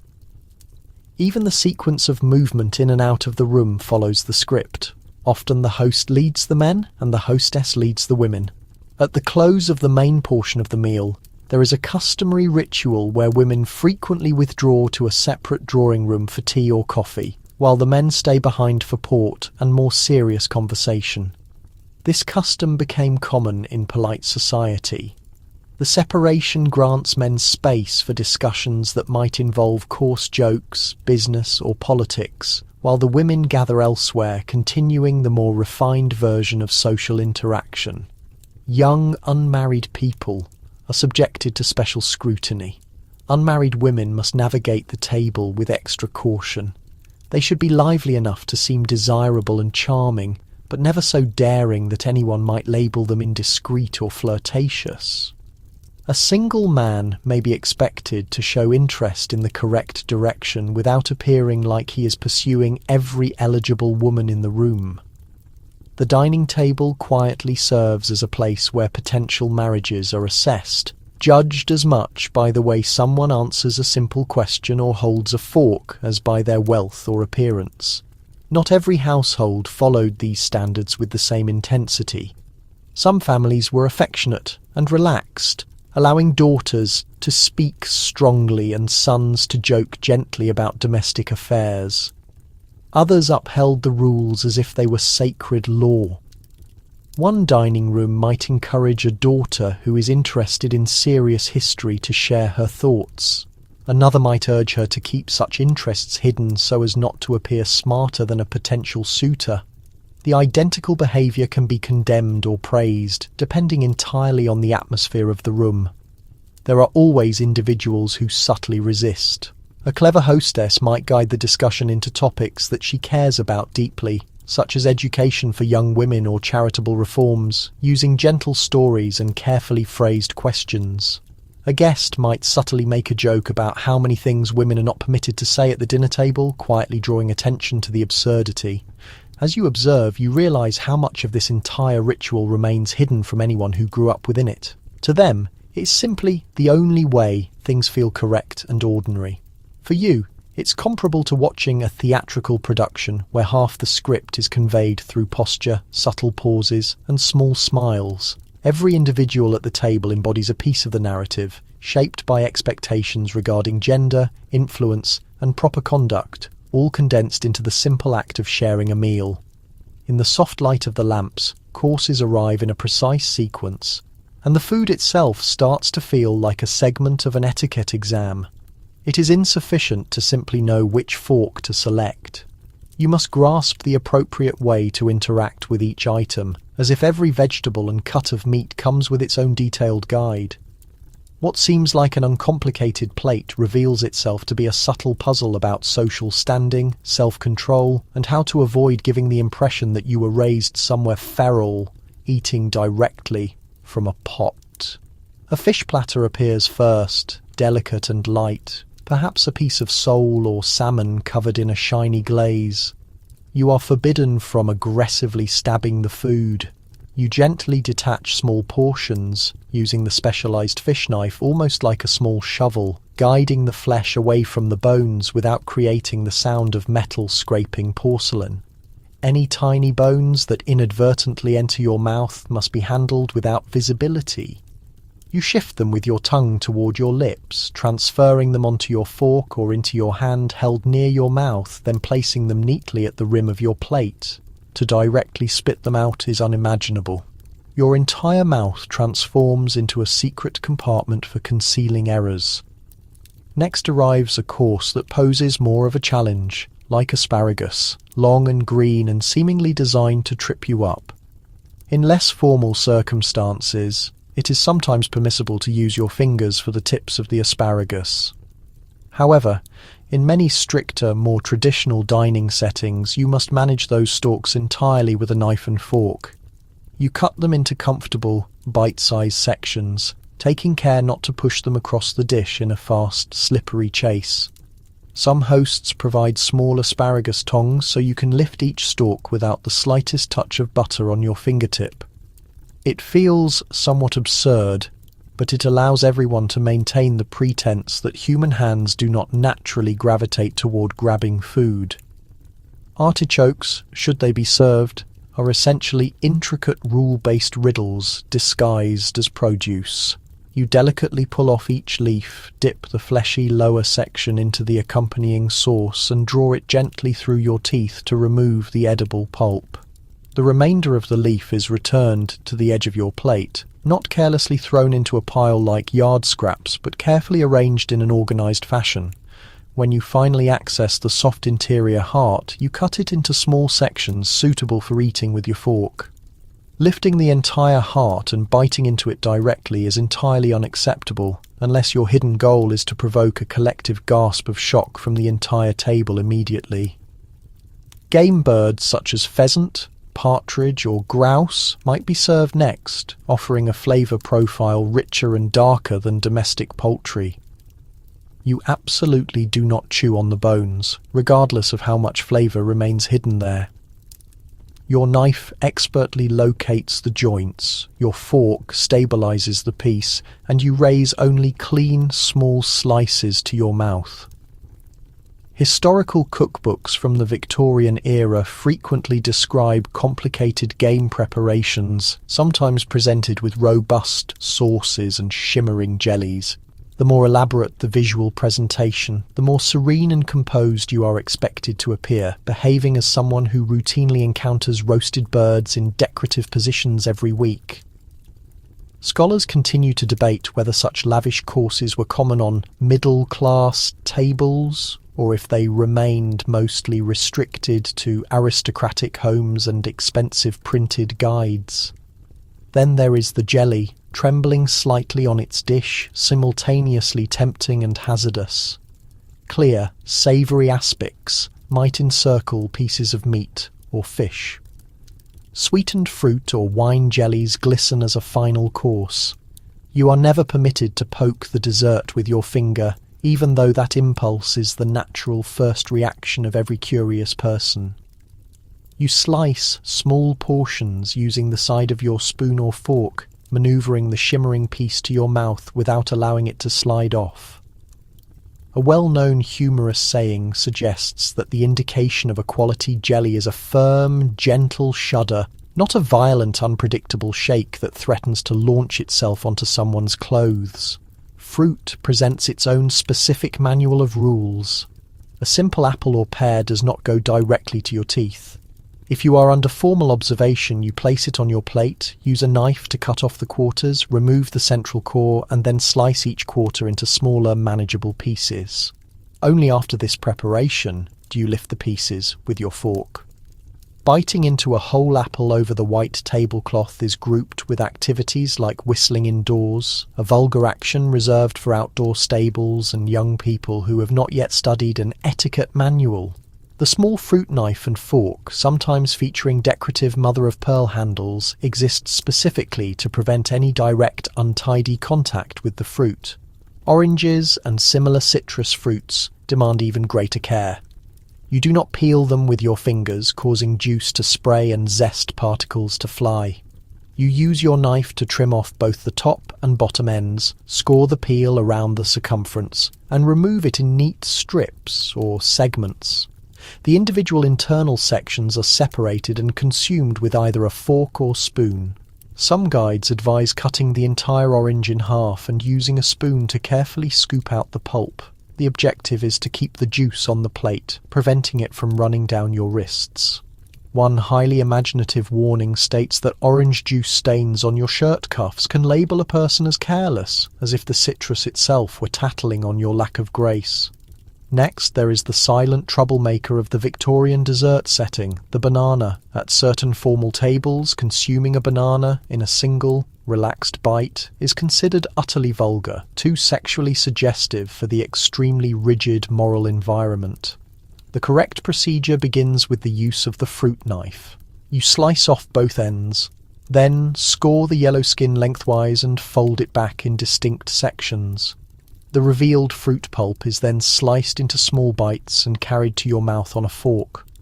The banana is transformed into a series of refined small portions, effectively stripped of any hint that a human mouth might have approached it in its whole form. A few etiquette authors go into astonishing detail about this, which tells you precisely how much the culture was worried about appearances. Small, strange additions often appear around the edges of the main meal. You may be presented with oysters, which were once thought to be highly nutritious and surprisingly common, sold by street vendors, as well as served in elite residences. At a formal dinner, they arrive already opened on their half shells, resting on a bed of crushed ice. You use a tiny fork to loosen each oyster, confirm there are no bits of grit, and then tip it quickly to your mouth in a single clean motion. Loudly sniffing, chewing heavily, or audibly slurping the liquid are all considered grave violations. In this atmosphere, you treat the oyster like a fast, salty secret, exchanged between you and the sea, and then you move on. By the moment the final dessert course appears with its delicate tarts, rich puddings and creams, you are fully engaged in the required utensil choreography. A small fork and spoon are arranged above your plate, waiting for use. You utilise the spoon for supporting softer textures and the fork for securing any pastry or crust. Sticky fingers are the ultimate offence. Even when faced with sweet syrup or tender fruit, a well-prepared pudding is expected to maintain its structure just long enough to be transported to your mouth without collapsing. Like a well-behaved child who saves a tantrum for after the guests have departed, you are permitted to savour the food, even to quietly express your enjoyment, but you are never to scrape the plate clean or lick any metal utensil. Glancing around the room, you observe how calmly everyone executes these regulations. For them, slicing apples, taking apart game birds, and managing jelly with this level of precision feels inherent and easy. It is an unwritten, shared language of self-restraint and social propriety, taught from early childhood and reinforced at every important meal. You participate in that coded language with every calculated small movement, demonstrating that even when the food preparations are complex and the expectations seem strange, you are still able to navigate the Victorian labyrinth without losing your cool. The room carries the combined scent of cooked meat, beeswax, polished wood, and a delicate trace of perfume, and everyone is participating in the shared illusion that human bodies are elegant, finely tuned mechanisms that never malfunction. You sit there fully aware of your lungs, your stomach, your sinuses, and whatever else is happening internally. And the vast Victorian social goal is to behave as if none of those physical realities actually exist. The dining area is meant to embody nothing but pure grace and perfect control, and your own body is fundamentally in disagreement with that entire strategy. The first physical adversary is the cough. Your throat starts to tickle at the exact moment you are certain everyone is focused on the person next to you. You are absolutely prohibited from violently hacking into the sudden silence. A socially acceptable cough is small, immediately muffled behind your hand, or ideally, a neatly folded handkerchief. You must turn your head slightly away from the table, never directly toward another guest. If the urge to cough persists, you sip water or wine slowly, acting as if the beverage itself is merely requiring intense contemplation. Loud, recurrent coughing can lead to nervous glances from others, especially in a century so anxiously preoccupied with the danger of tuberculosis. Sneezes carry even higher risk. You feel that internal pressure building rapidly, and you understand that if you allow it to explode, the noise will reverberate off the silverware. You are expected to catch the sneeze quietly, again using a handkerchief which every respectable person is supposed to carry readily. You do not announce the sneeze. You do not follow it up with a dramatic, audible sniffing sound. The proper response is a fast, muffled sound, a quick dab at the nose, and then an immediate return to composure.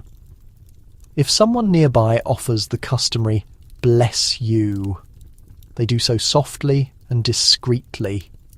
You are not meant to begin an entire exchange or a sneeze conversation as if you are accepting a major award. The act of blowing one's nose is a subject of extreme delicacy. Etiquette guides consistently advise against loud, trumpeting sounds at the table. If there is any chance you can postpone it, you absolutely do. If you are compelled to act immediately, you turn your body slightly, use your handkerchief as subtly as possible, and keep the entire operation minimal. There is to be no open inspection of the final result. No meticulous folding and unfolding in a manner that draws any unwanted attention. One rapid, effective action, and then the handkerchief is returned to your pocket or purse. The notion of using your napkin for any of this is considered utterly shocking and barbaric. Napkins are reserved for cleaning up food-related accidents, not for managing bodily functions. Breath is yet another crucial area of concern. Garlic, onions, and strong cheeses are approached with extreme caution in polite social settings, particularly if you anticipate engaging in close conversation with people later on. Some advice columnists recommend avoiding certain strong-smelling foods entirely before attending formal dinners. There are recommendations for maintaining sweet breath using small flavoured lozenges or sugar-coated seeds, frequently prepared with aromatic herbs or spices. A more unusual, older remedy mentioned by some health-conscious Victorians is the quiet chewing of a small piece of charcoal for improved freshness, which sounds theatrical but was actually sold in small tablet form. You can imagine someone crunching away in secret, hoping that no one notices that their teeth look slightly darkened. The air quality itself becomes an obsession. This is the height of the miasma theory, the pervasive belief that bad smells are responsible for transmitting disease. People worry about unpleasant odours emanating from sewers, streets, and human bodies, and they respond by aggressively eliminating scent from formal social environments. Windows in the dining room might be opened well before guests arrive to fully air out any cooking smells. Small sachets filled with perfume, decorative bowls of potpourri, or even strategically placed sponges soaked in vinegar are used to mask anything offensive. Historians continue to debate whether Victorian residences genuinely had fresher air than those of earlier periods, or whether people simply applied layers of perfume and expensive soap over the same old issues. Flatulence is the deep, unacknowledged fear that lurks in the background of every substantial meal. No etiquette book is willing to describe the action explicitly, yet the anxiety is palpable between the written lines. Whenever authors warn against consuming too much, eating too many rich courses, or rushing the meal, the silent, elegant solution is simply preventative. You are strongly advised to avoid anything that might upset your digestion before a formal supper. Eating slowly, accepting modest portions, and allowing time between courses are presented as moral virtues, but they also serve the useful function of reducing the probability that your body will choose the worst possible time to publicly protest. If, despite all your efforts, something does slip out, the rule is the same for everyone. Act as though absolutely nothing occurred and pray that every other person at the table follows your example. Hiccups arrive like small acts of sabotage. You quietly swallow water, hold your breath, or take extremely small, deliberate bites of food to try and stop them. Pulling exaggerated faces or attempting dramatic, old-fashioned folk cures right there at the table is completely forbidden. The most you can do is minimize the sound of each interruption and hope that the spasm subsides quickly. If another guest at the table is struggling through a bout of hiccups, polite company is expected to pretend they do not notice. Laughing at them would be genuinely unkind, and drawing attention to the issue only increases the poor victim's self-consciousness. In a setting so focused on absolute control, hiccups are seen as small, rhythmic, and embarrassing rebellions of the body. Scent also plays a significant role in one's personal presentation. Strong perfume is considered a significant risk. You want only a subtle hint of fragrance, perhaps a delicate violet, rose, lavender, or a light citrus note, but nothing so intense that it overpowers the aromas of the food. Excessive perfume suggests cheapness or a clumsy attempt to disguise poor personal hygiene.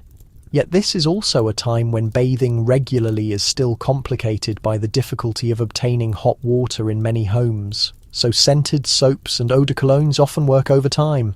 A delicate fragrance that gently wafts as you move is considered quite charming. A powerful cloud of scent that enters the room 3 full seconds before you do is not. Teeth present their own set of anxieties.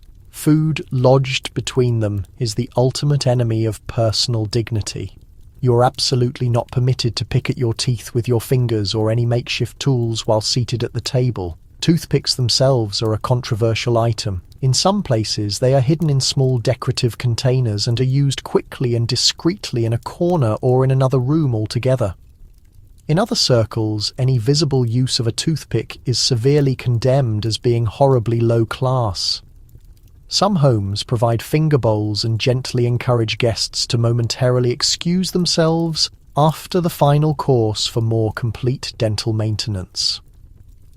The primary rule remains straightforward.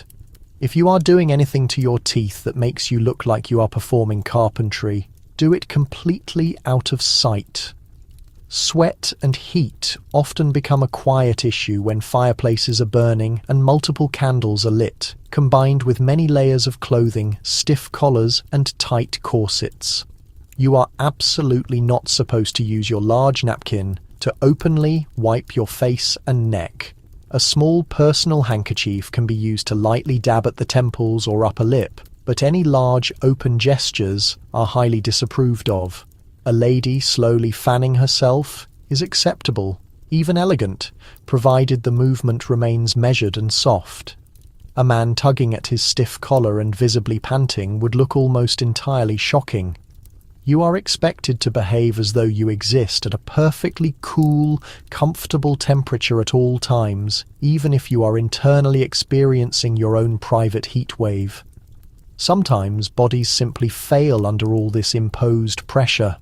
Historical accounts from the era describe guests often fainting at formal social events, particularly women wearing constricting corsets or seated in rooms that are too warm. Smelling salts or a splash of vinegar might be hastily brought out to revive them.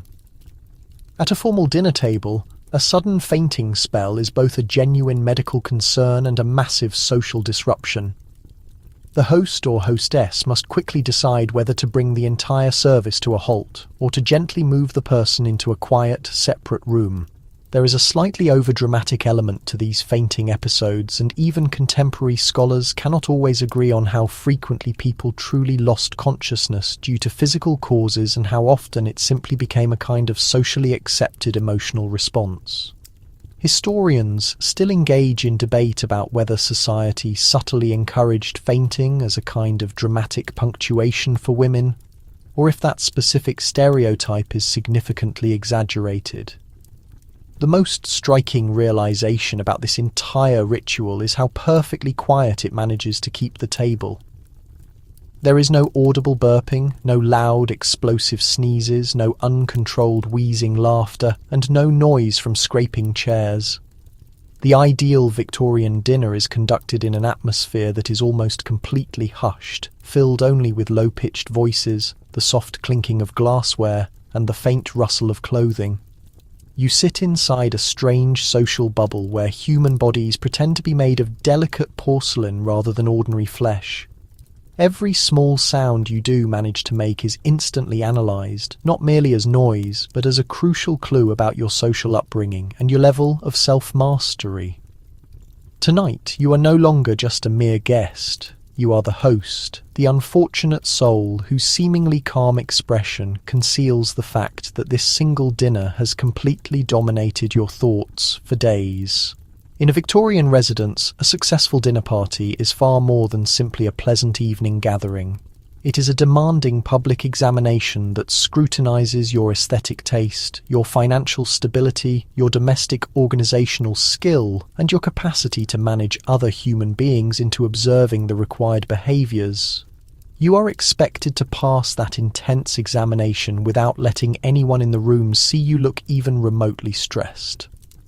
Everything begins long before the first decorative candle is ever lit. You agonise extensively over the guest list, mentally shuffling the names around like the pieces of an intricate puzzle. You absolutely must find the perfect balance of social ranks, ages and temperaments.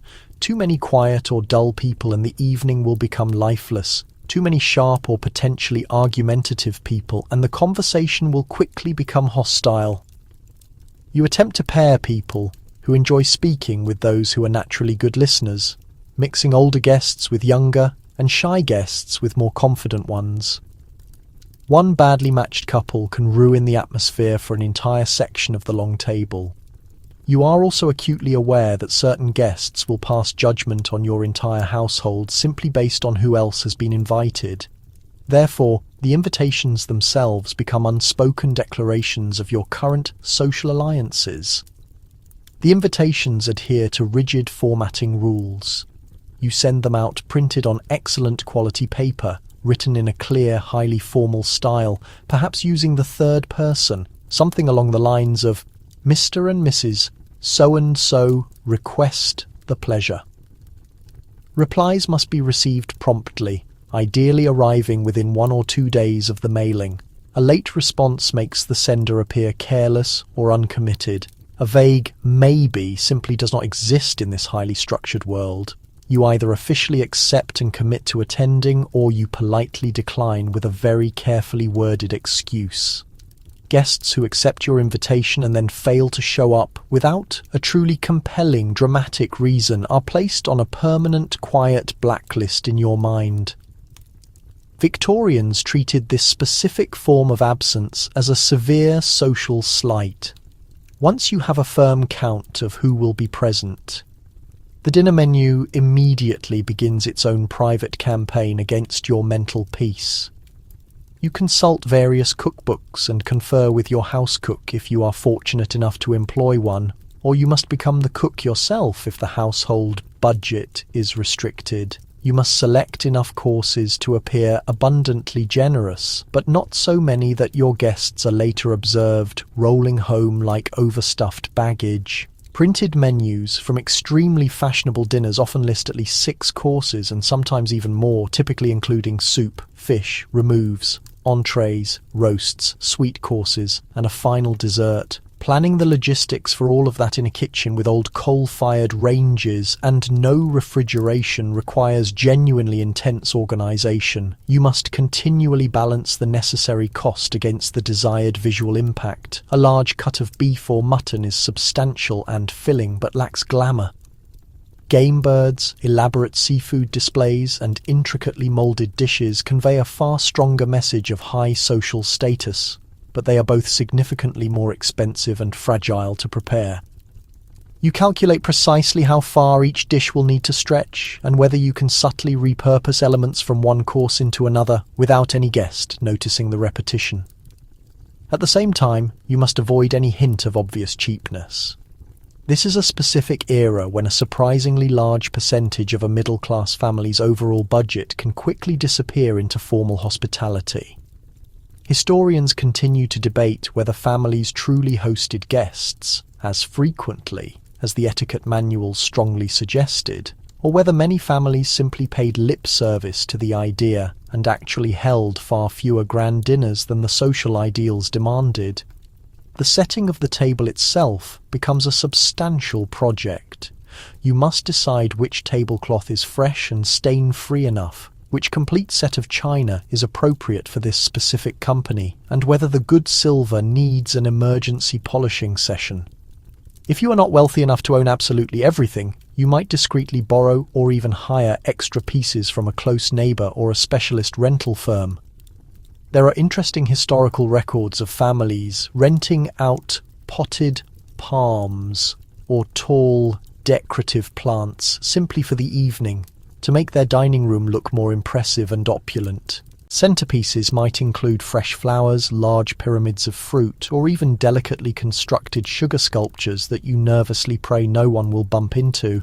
Timing is a persistent source of stress from the moment you wake up. The main meat roast must be placed in the oven early enough to be thoroughly cooked, but not so early that it becomes completely dry. Soufflés and delicate soft puddings require meticulous last-minute attention. The accompanying vegetables must arrive at the table hot, not limp and tired from sitting too long in a corner.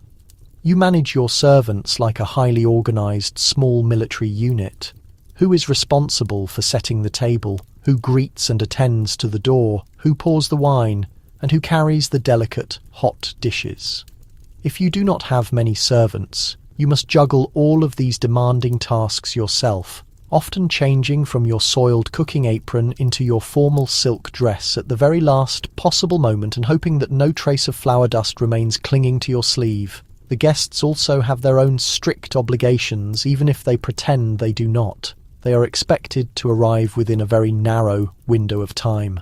Arriving too early means catching the household in its final, frantic chaos. Arriving too late means completely disrupting the entire established schedule of soup, fish, and every course that is supposed to follow.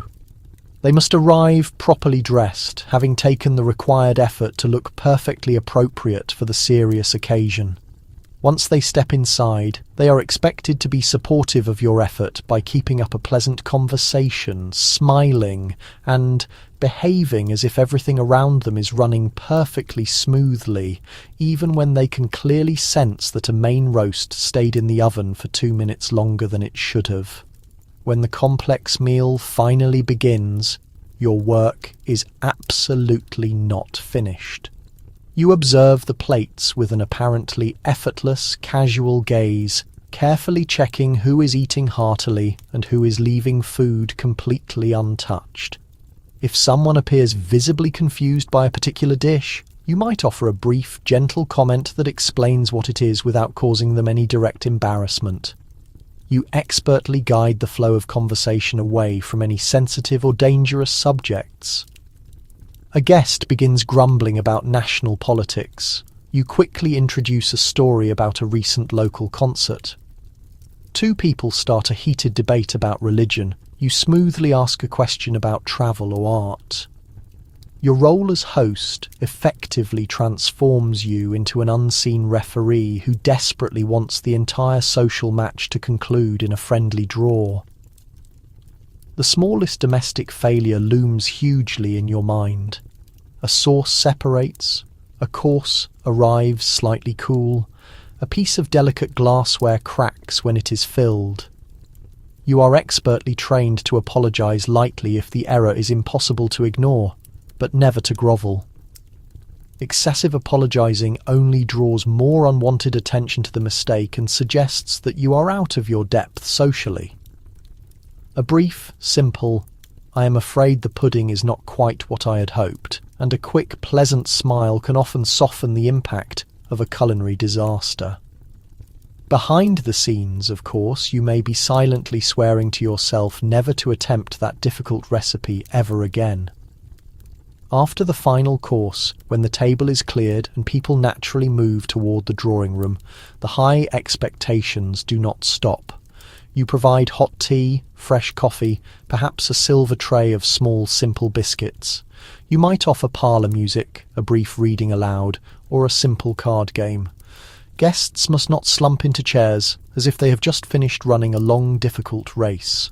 They are required to sit upright, chat lightly, and behave as though this later part of the evening is just as important as the shining moment when the main roast first appeared.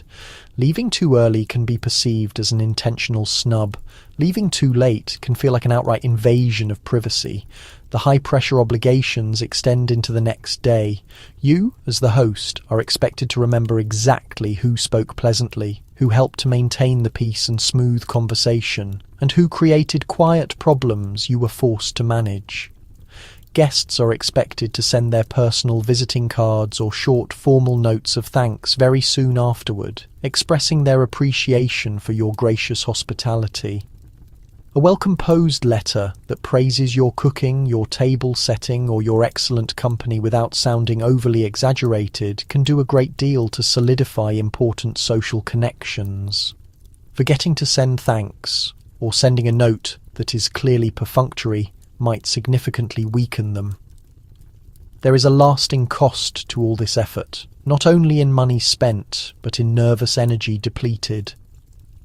Many women in the Victorian middle and upper classes expended enormous amounts of energy managing these social events, on top of managing demanding households and often raising several children.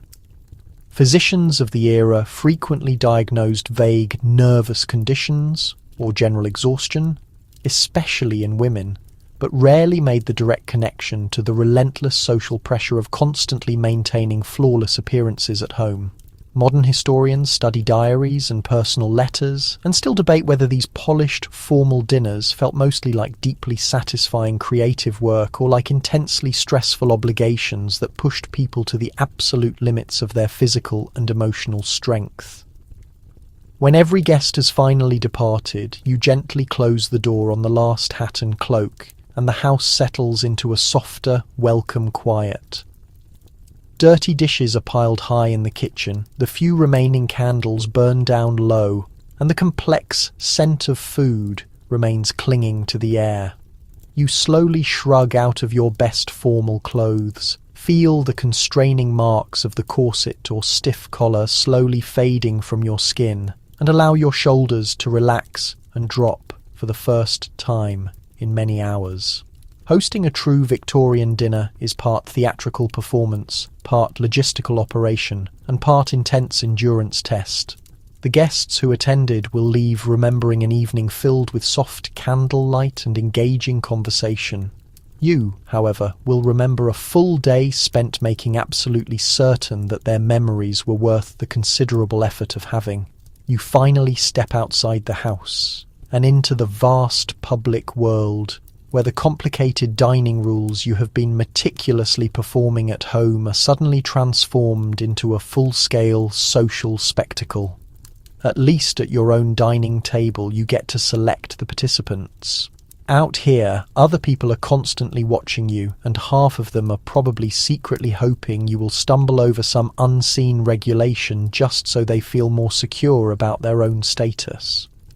You push open the heavy door to a fashionable public restaurant.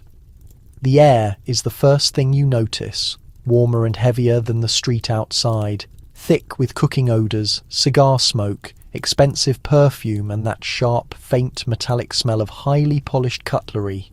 Dining outside the home is becoming an increasingly popular custom in the 19th century, particularly in large cities as grand hotels, elaborate railway station restaurants and large formal establishments rapidly multiply. For wealthy Victorians, choosing to go to such a place is not solely about avoiding the burden of cooking. It is profoundly about being visible, being publicly evaluated, and demonstrating that you possess the necessary social knowledge to seamlessly transfer your elite manners into any new room you choose to enter.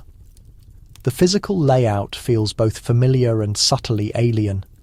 Tables arranged for 2, 4, or more people line the room, each one already set with a perfect cloth, shiny silver and glasses, like dozens of tiny private stages. You are no longer the only focus of the performance. At a nearby table, a couple is murmuring quietly over the long menu. 2 distinguished businessmen are discussing something in hushed tones while eating oysters. A family group is frantically attempting to keep a clearly bored child from poking the sugar bowl.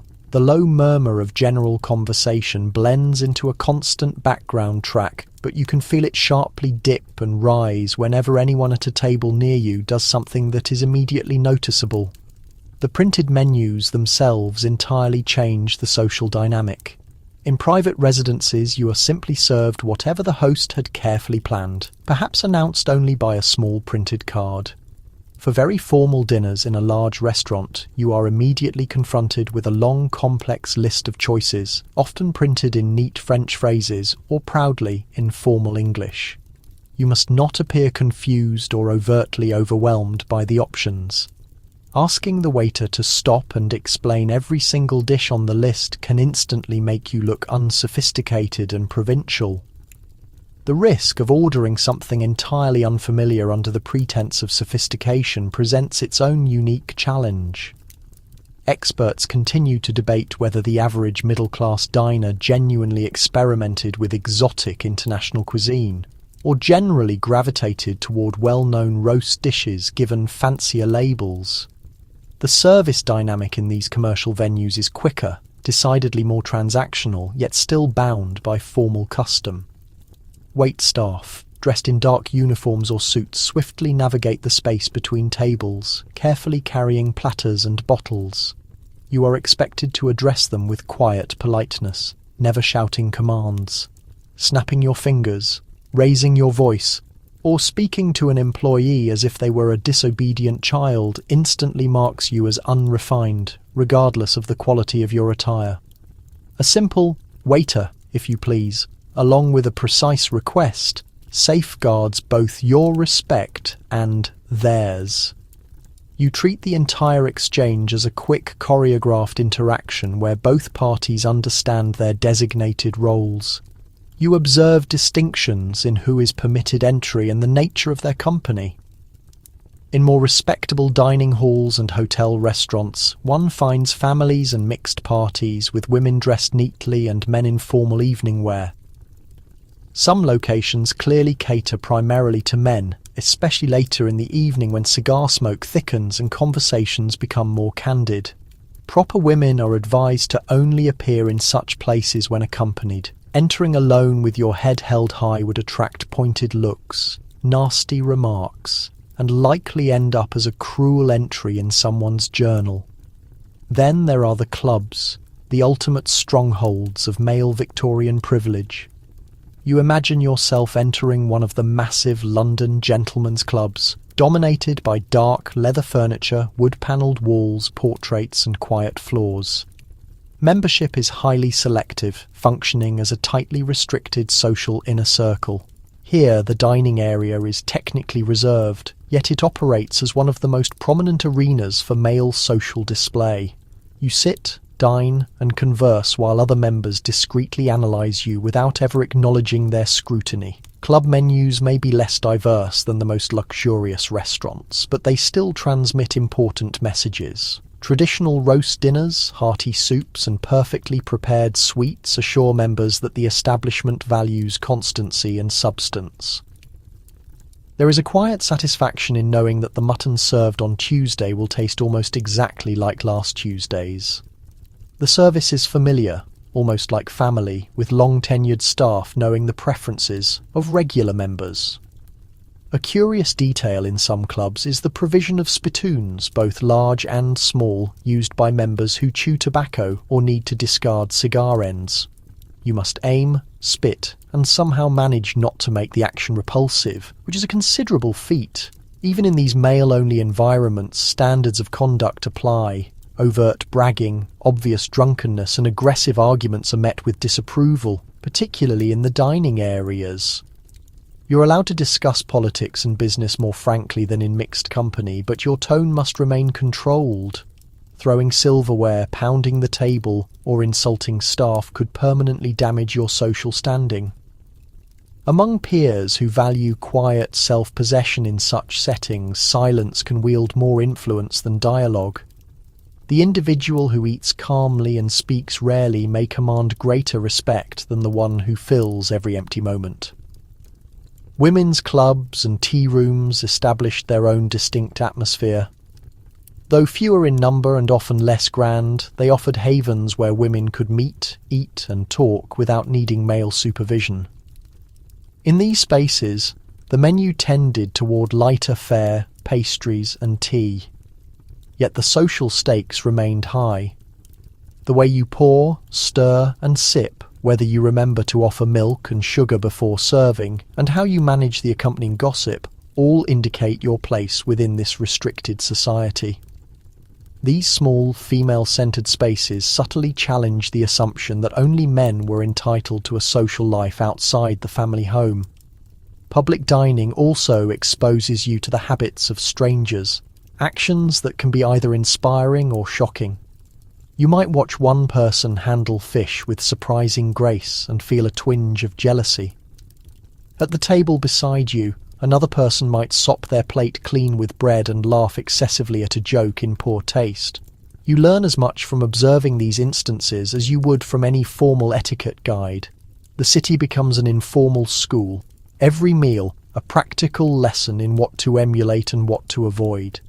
Hotels introduce another layer of complexity. Eating breakfast in a hotel dining room, you might share the space with guests from different regions or countries, each bringing their distinct customs.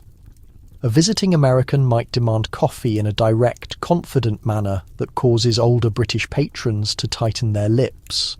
A French visitor might handle bread and wine differently from everyone else. Historians continue to debate whether these cross-cultural meetings primarily reinforced national stereotypes or slowly contributed to softening the local rigid social codes over time. Sitting in one of these public areas, you can sense the Victorian dining rules shifting and bending a little. Some individuals adhere to every minute detail, determined to carry the entire domestic script with them wherever they go. Others view restaurants, clubs, and hotels as places where they can relax their posture just slightly. Yet even when rules become more flexible, they never vanish entirely. How you place your order, who you choose to sit with, what you consume, and how you eventually leave the table still communicate important information. You walk out into the night with the quiet understanding that in this world, a meal is never merely about satisfying hunger. It is perpetually a message conveyed through food choices, body language, and tone, and every public dining room is another surface on which that message is deciphered. You sit at the table just long enough to grasp a somewhat subversive idea. These rules that everyone treats as sacred can also be manipulated. Manners appear gentle on the surface, but they can quickly become weapons. In this candle-lit atmosphere, people rarely resort to raised voices to fight. They use calculated silences, seating arrangements, and a certain look directed at a fork that is being held just slightly incorrectly. One of the most potent weapons is simple inattention. In a culture where acknowledging a greeting is essential, pretending not to see someone is a cruel act. The phrase, "cutting someone dead," became common in the 19th century, specifically for this maneuver. You meet their gaze, register their presence, and then let your eyes slide past as if they were merely part of the background. At dinner, the same spirit emerges when a person is repeatedly excluded from the conversation, their comments met with a polite smile and an immediate change of topic. That lack of response delivers a stronger message than any direct insult you could utter. Seating itself becomes another instrument of control. The host determines who sits where, and that decision can either offer praise or inflict injury. Being positioned near the head of the table, close to the host or a guest of honour, feels like a warm gesture of approval. Being placed near the exit or squeezed between two people who barely speak your language can feel like a punishment disguised in fine lace. A clever host can make someone feel invisible just by assigning them a seat where the conversation tends to dwindle. Historians still debate whether most seating slights were deliberate acts of social spite or simply the unavoidable outcome of large guest lists and too few chairs. The order of serving also transmits signals. Tradition often dictates that ladies are served first, followed by gentlemen, or that guests of higher social rank receive their dishes before others. If a particular person consistently receives their food last, or is given the smaller, most unappealing-looking portions, the message becomes unmistakable. No one explicitly states, "You have annoyed us. Please enjoy this meagre slice of cold potato."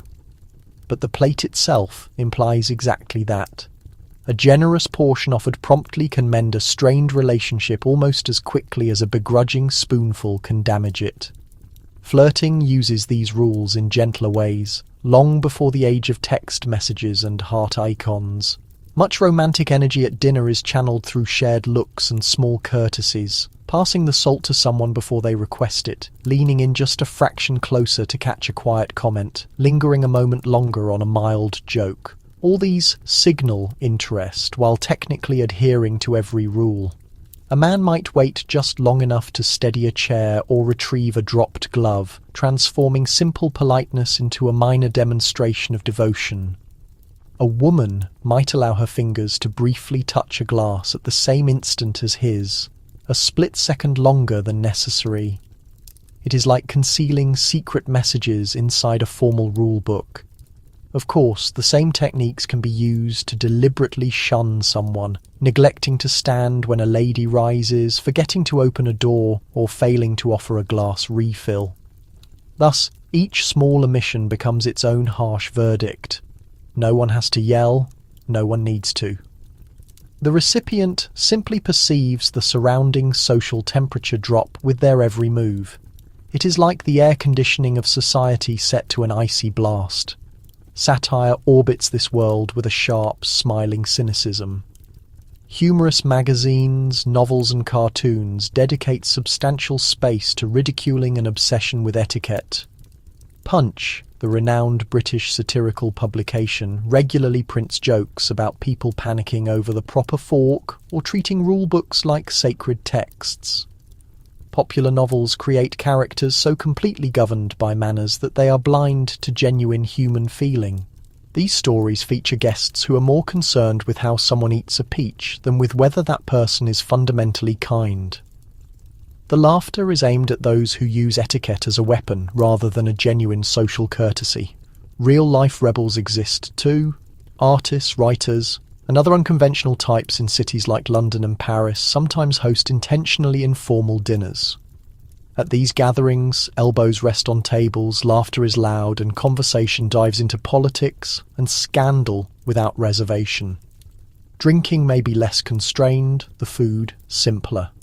Scornfully dismissing such scenes marks you as stiff. Embracing them, in the view of the respectable set, marks you as dangerously progressive. Historians still argue whether these less structured groups truly abandoned traditional manners or simply invented their own alternative codes that were equally rigid, just in different ways. Inside more conventional, confused homes, small acts of mischief still take place. Someone might excessively praise another guest's minor lapse, remarking, "Oh, how charming that you butter the entire roll," as if the habit were a sweet folk tradition. The actual words sound pleasant, but the underlying tone can sting. A particularly sharp-witted person might recount an elaborate story about shockingly poor manners they once witnessed, carefully choosing details that match a quiet habit of a current guest. The target understands the message without their name ever being uttered. It is the dinner table equivalent of a social media jab. Young people sometimes break minor rules as a way of testing boundaries. A son might drink his wine a little too quickly, taking advantage of the fact that glasses are continuously refilled. A daughter might allow her laughter to ring out a bit louder or mention a book considered too radical for polite conversation. Parents respond with a warning look, a softly spoken comment, or, in more severe homes, a reprimand delivered later in private. The rebellion is small, but real, like a slight tapping on the bars of a very elaborate cage. There are also individuals who bend the rules for the sake of kindness, even if strict manuals would disapprove. A host might quietly overlook a guest using the wrong fork, choosing not to draw attention to the error with a correction.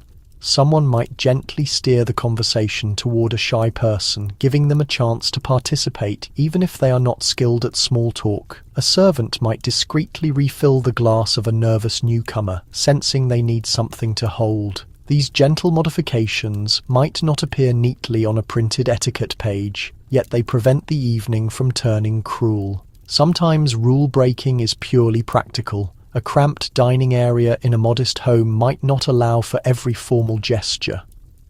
Guests squeeze in, pass dishes by hand, and laugh when a child drops a spoon.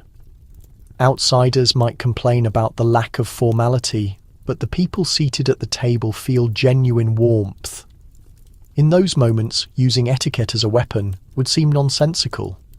The meal's goal is to provide nourishment and connection, not to judge posture or spoon technique. Observing all this, you understand that etiquette itself is a neutral mechanism. It can smooth over rough edges, protect everyone from outright rudeness, and make shared spaces comfortable. It can also amplify cruelty, allowing people to harm others in ways that are difficult to challenge without appearing rude yourself. The same rule that maintains pleasant conversation can be used to silence someone. The same seating plan that unites friends can banish a rival to the far end of the table. Beneath the shining veneer of the rules, human nature continues to act exactly as it always has, only this time it wears white gloves. You find yourself back at a familiar table, one that likely wobbles slightly if you lean on the wrong corner. The plates do not match perfectly, the silverware is whatever came in a mixed set or was cheaply acquired, and the napkins might be paper with a silly graphic on them. You sit down, and suddenly the lingering image of that old candle-lit world remains in your thoughts. You start to notice things you usually ignore, like the way someone collapses into a chair or the sound of a fork hitting a plate. You watch how people hold themselves. No one is monitoring posture with the intensity of a Victorian aunt. But a few habits persist. Parents still remind children to sit up straight, keep their elbows off the table, and stop rocking back on their chair legs like amateur circus performers. You recognise that old idea resurfacing, the belief that how you sit reveals something about who you are. The difference now is that most people simply roll their eyes and slouch again as soon as the reminder fades. Your eyes drift to the utensils. You observe that many people still begin from the outside and work their way in without even consciously trying, using the outermost fork for salad or an appetizer, then moving inward for the main course. Some hold the fork in the left hand and the knife in the right, cutting small pieces in a steady rhythm that would have been completely acceptable in a Victorian dining room. Others cut, set the knife down, switch the fork to the right hand, and eat. The table survives both methods without consequence, proof that the world does not collapse when people use a fork differently. Napkins also display their subtle echoes. At a restaurant, you still see people wait until the first person unfolds theirs before doing the same. Cloth napkins still rest on laps, even if the user has never read a single line of an etiquette book. You watch someone gently blot the corner of their mouth instead of wiping, the motion small and quick. That tiny gesture would earn a quiet nod of approval from a 19th century etiquette writer, even if the napkin itself sports the logo of a fast food chain. Certain common phrases skip through time almost unchanged. You still hear, "Do not talk with your mouth full," spoken in every conceivable language and tone. You still hear, "Say please." Say thank you. Let others serve themselves first. Wait until everyone has their food before starting. These rules feel so fundamental that it is easy to forget there was a time when they were being codified and argued over in print. By the late 19th century, etiquette manuals targeting the growing middle classes popularized these concepts, and many of them became permanently ingrained in everyday family life. You reflect on noise. Loudly slurping soup still earns a disapproving look in many households. Loud chewing, loud burping, and loud scraping of cutlery against plates all still carry a minor social consequence. You might not be permanently exiled from polite society for a noisy noodle, but you will probably be teased, especially if someone is recording for social media. Oddly, some of the quietest Victorian rules feel more applicable now, simply because cameras and microphones turn every small sound into part of the public record. Then there are the rules that have clearly disintegrated. Strict gender roles at the table loosened significantly across the 20th century. Women now own restaurants, pay the check, express their opinions and lead toasts. Men clear dishes, wash up, and ask questions about cooking techniques. Many households share the work of cooking and hosting, sometimes awkwardly, sometimes seamlessly, without concern for whether a manners book approves. Historians still debate whether this change in dining behaviour truly began as a rebellion against Victorian customs, or if it resulted from broader economic and political shifts that reshaped everyday life. You observe surviving rituals on every level in public spaces as well. At a formal reception or wedding, tables still shine with multiple glasses and more than one fork. You might still find printed place cards, meticulously planned seating, and an event organiser murmuring over a diagram that looks suspiciously like a battle plan. Servers in dark clothing moving quiet, smooth circuits between tables, refilling drinks and removing plates with minimal interaction. The mood is more relaxed, but the fundamental structure of that old choreography remains intact. There are also strange modern echoes. In certain high-end restaurants, staff still use small crumb scrapers between courses, whisking away tiny bread flakes so the tablecloth appears untouched. Folding napkins into elaborate shapes like birds or fans is still common in specific hotels and on cruise ships. At tasting menus, the succession of small dishes and paired wines mimics the drawn-out progression of past banquets, only now featuring foam and micro-herbs where there were once jellies and towering roast meats. You realise that people never truly lost the enjoyment of turning a simple meal into a performance. Your own habits come into focus. Perhaps you always automatically choose the seat that faces the room without knowing why. Perhaps you instinctively offer the more comfortable seat to an older person, or pour water for others before filling your own glass. Perhaps you feel a momentary discomfort if someone reaches across a plate instead of asking for a dish to be passed. These small impulses are like faint marks left by people who vanished over 100 years ago, quietly guiding your hands even when you believe you are inventing everything from scratch. You compare a casual evening with friends to those old, rigid evenings. In your world, people talk about serious issues over dinner, laugh loudly and share stories that would have sent a Victorian etiquette writer scrambling for a fainting couch. Phones vibrate on the table, music plays in the background, and someone probably arrives late with takeout food. Yet underneath the clutter and noise, the underlying need remains the same: to gather in a shared space, exchange food, and feel that you belong to the people seated around you. The tools have changed, but the fundamental objective has not. It occurs to you that manners are not merely a set of rules someone once documented. They are a shared language intended to create comfort. Sit this way so others can see you. Handle the fork this way so you do not accidentally fling food. Speak in a certain tone so everyone feels secure enough to stay at the table. That language can be formal and exclusionary, or it can be flexible and generous. When it is generous, it transforms dinner into a place where people can relax, even if they spill something occasionally. You envision a future table that will appear just as strange to you as the Victorian dining room initially did. Perhaps people will consume more food with their hands again, or from communal dishes in the centre, or through new customs that do not yet exist. Screens might be more or less integrated. New generations will undoubtedly find some of your habits amusing, the way you smile at the idea of cutting an orange with a knife. They will keep a few traditions and discard the rest, which is the way things have always worked. For now, you sit where you are, bathed in the light of your own time.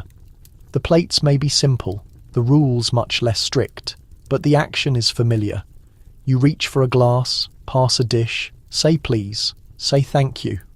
Hidden behind those ordinary words, you can still feel the faint suggestion of candlelight, silver, stiff collars, and starched linen, reminding you that even the most routine dinner contains a long, peculiar history within it.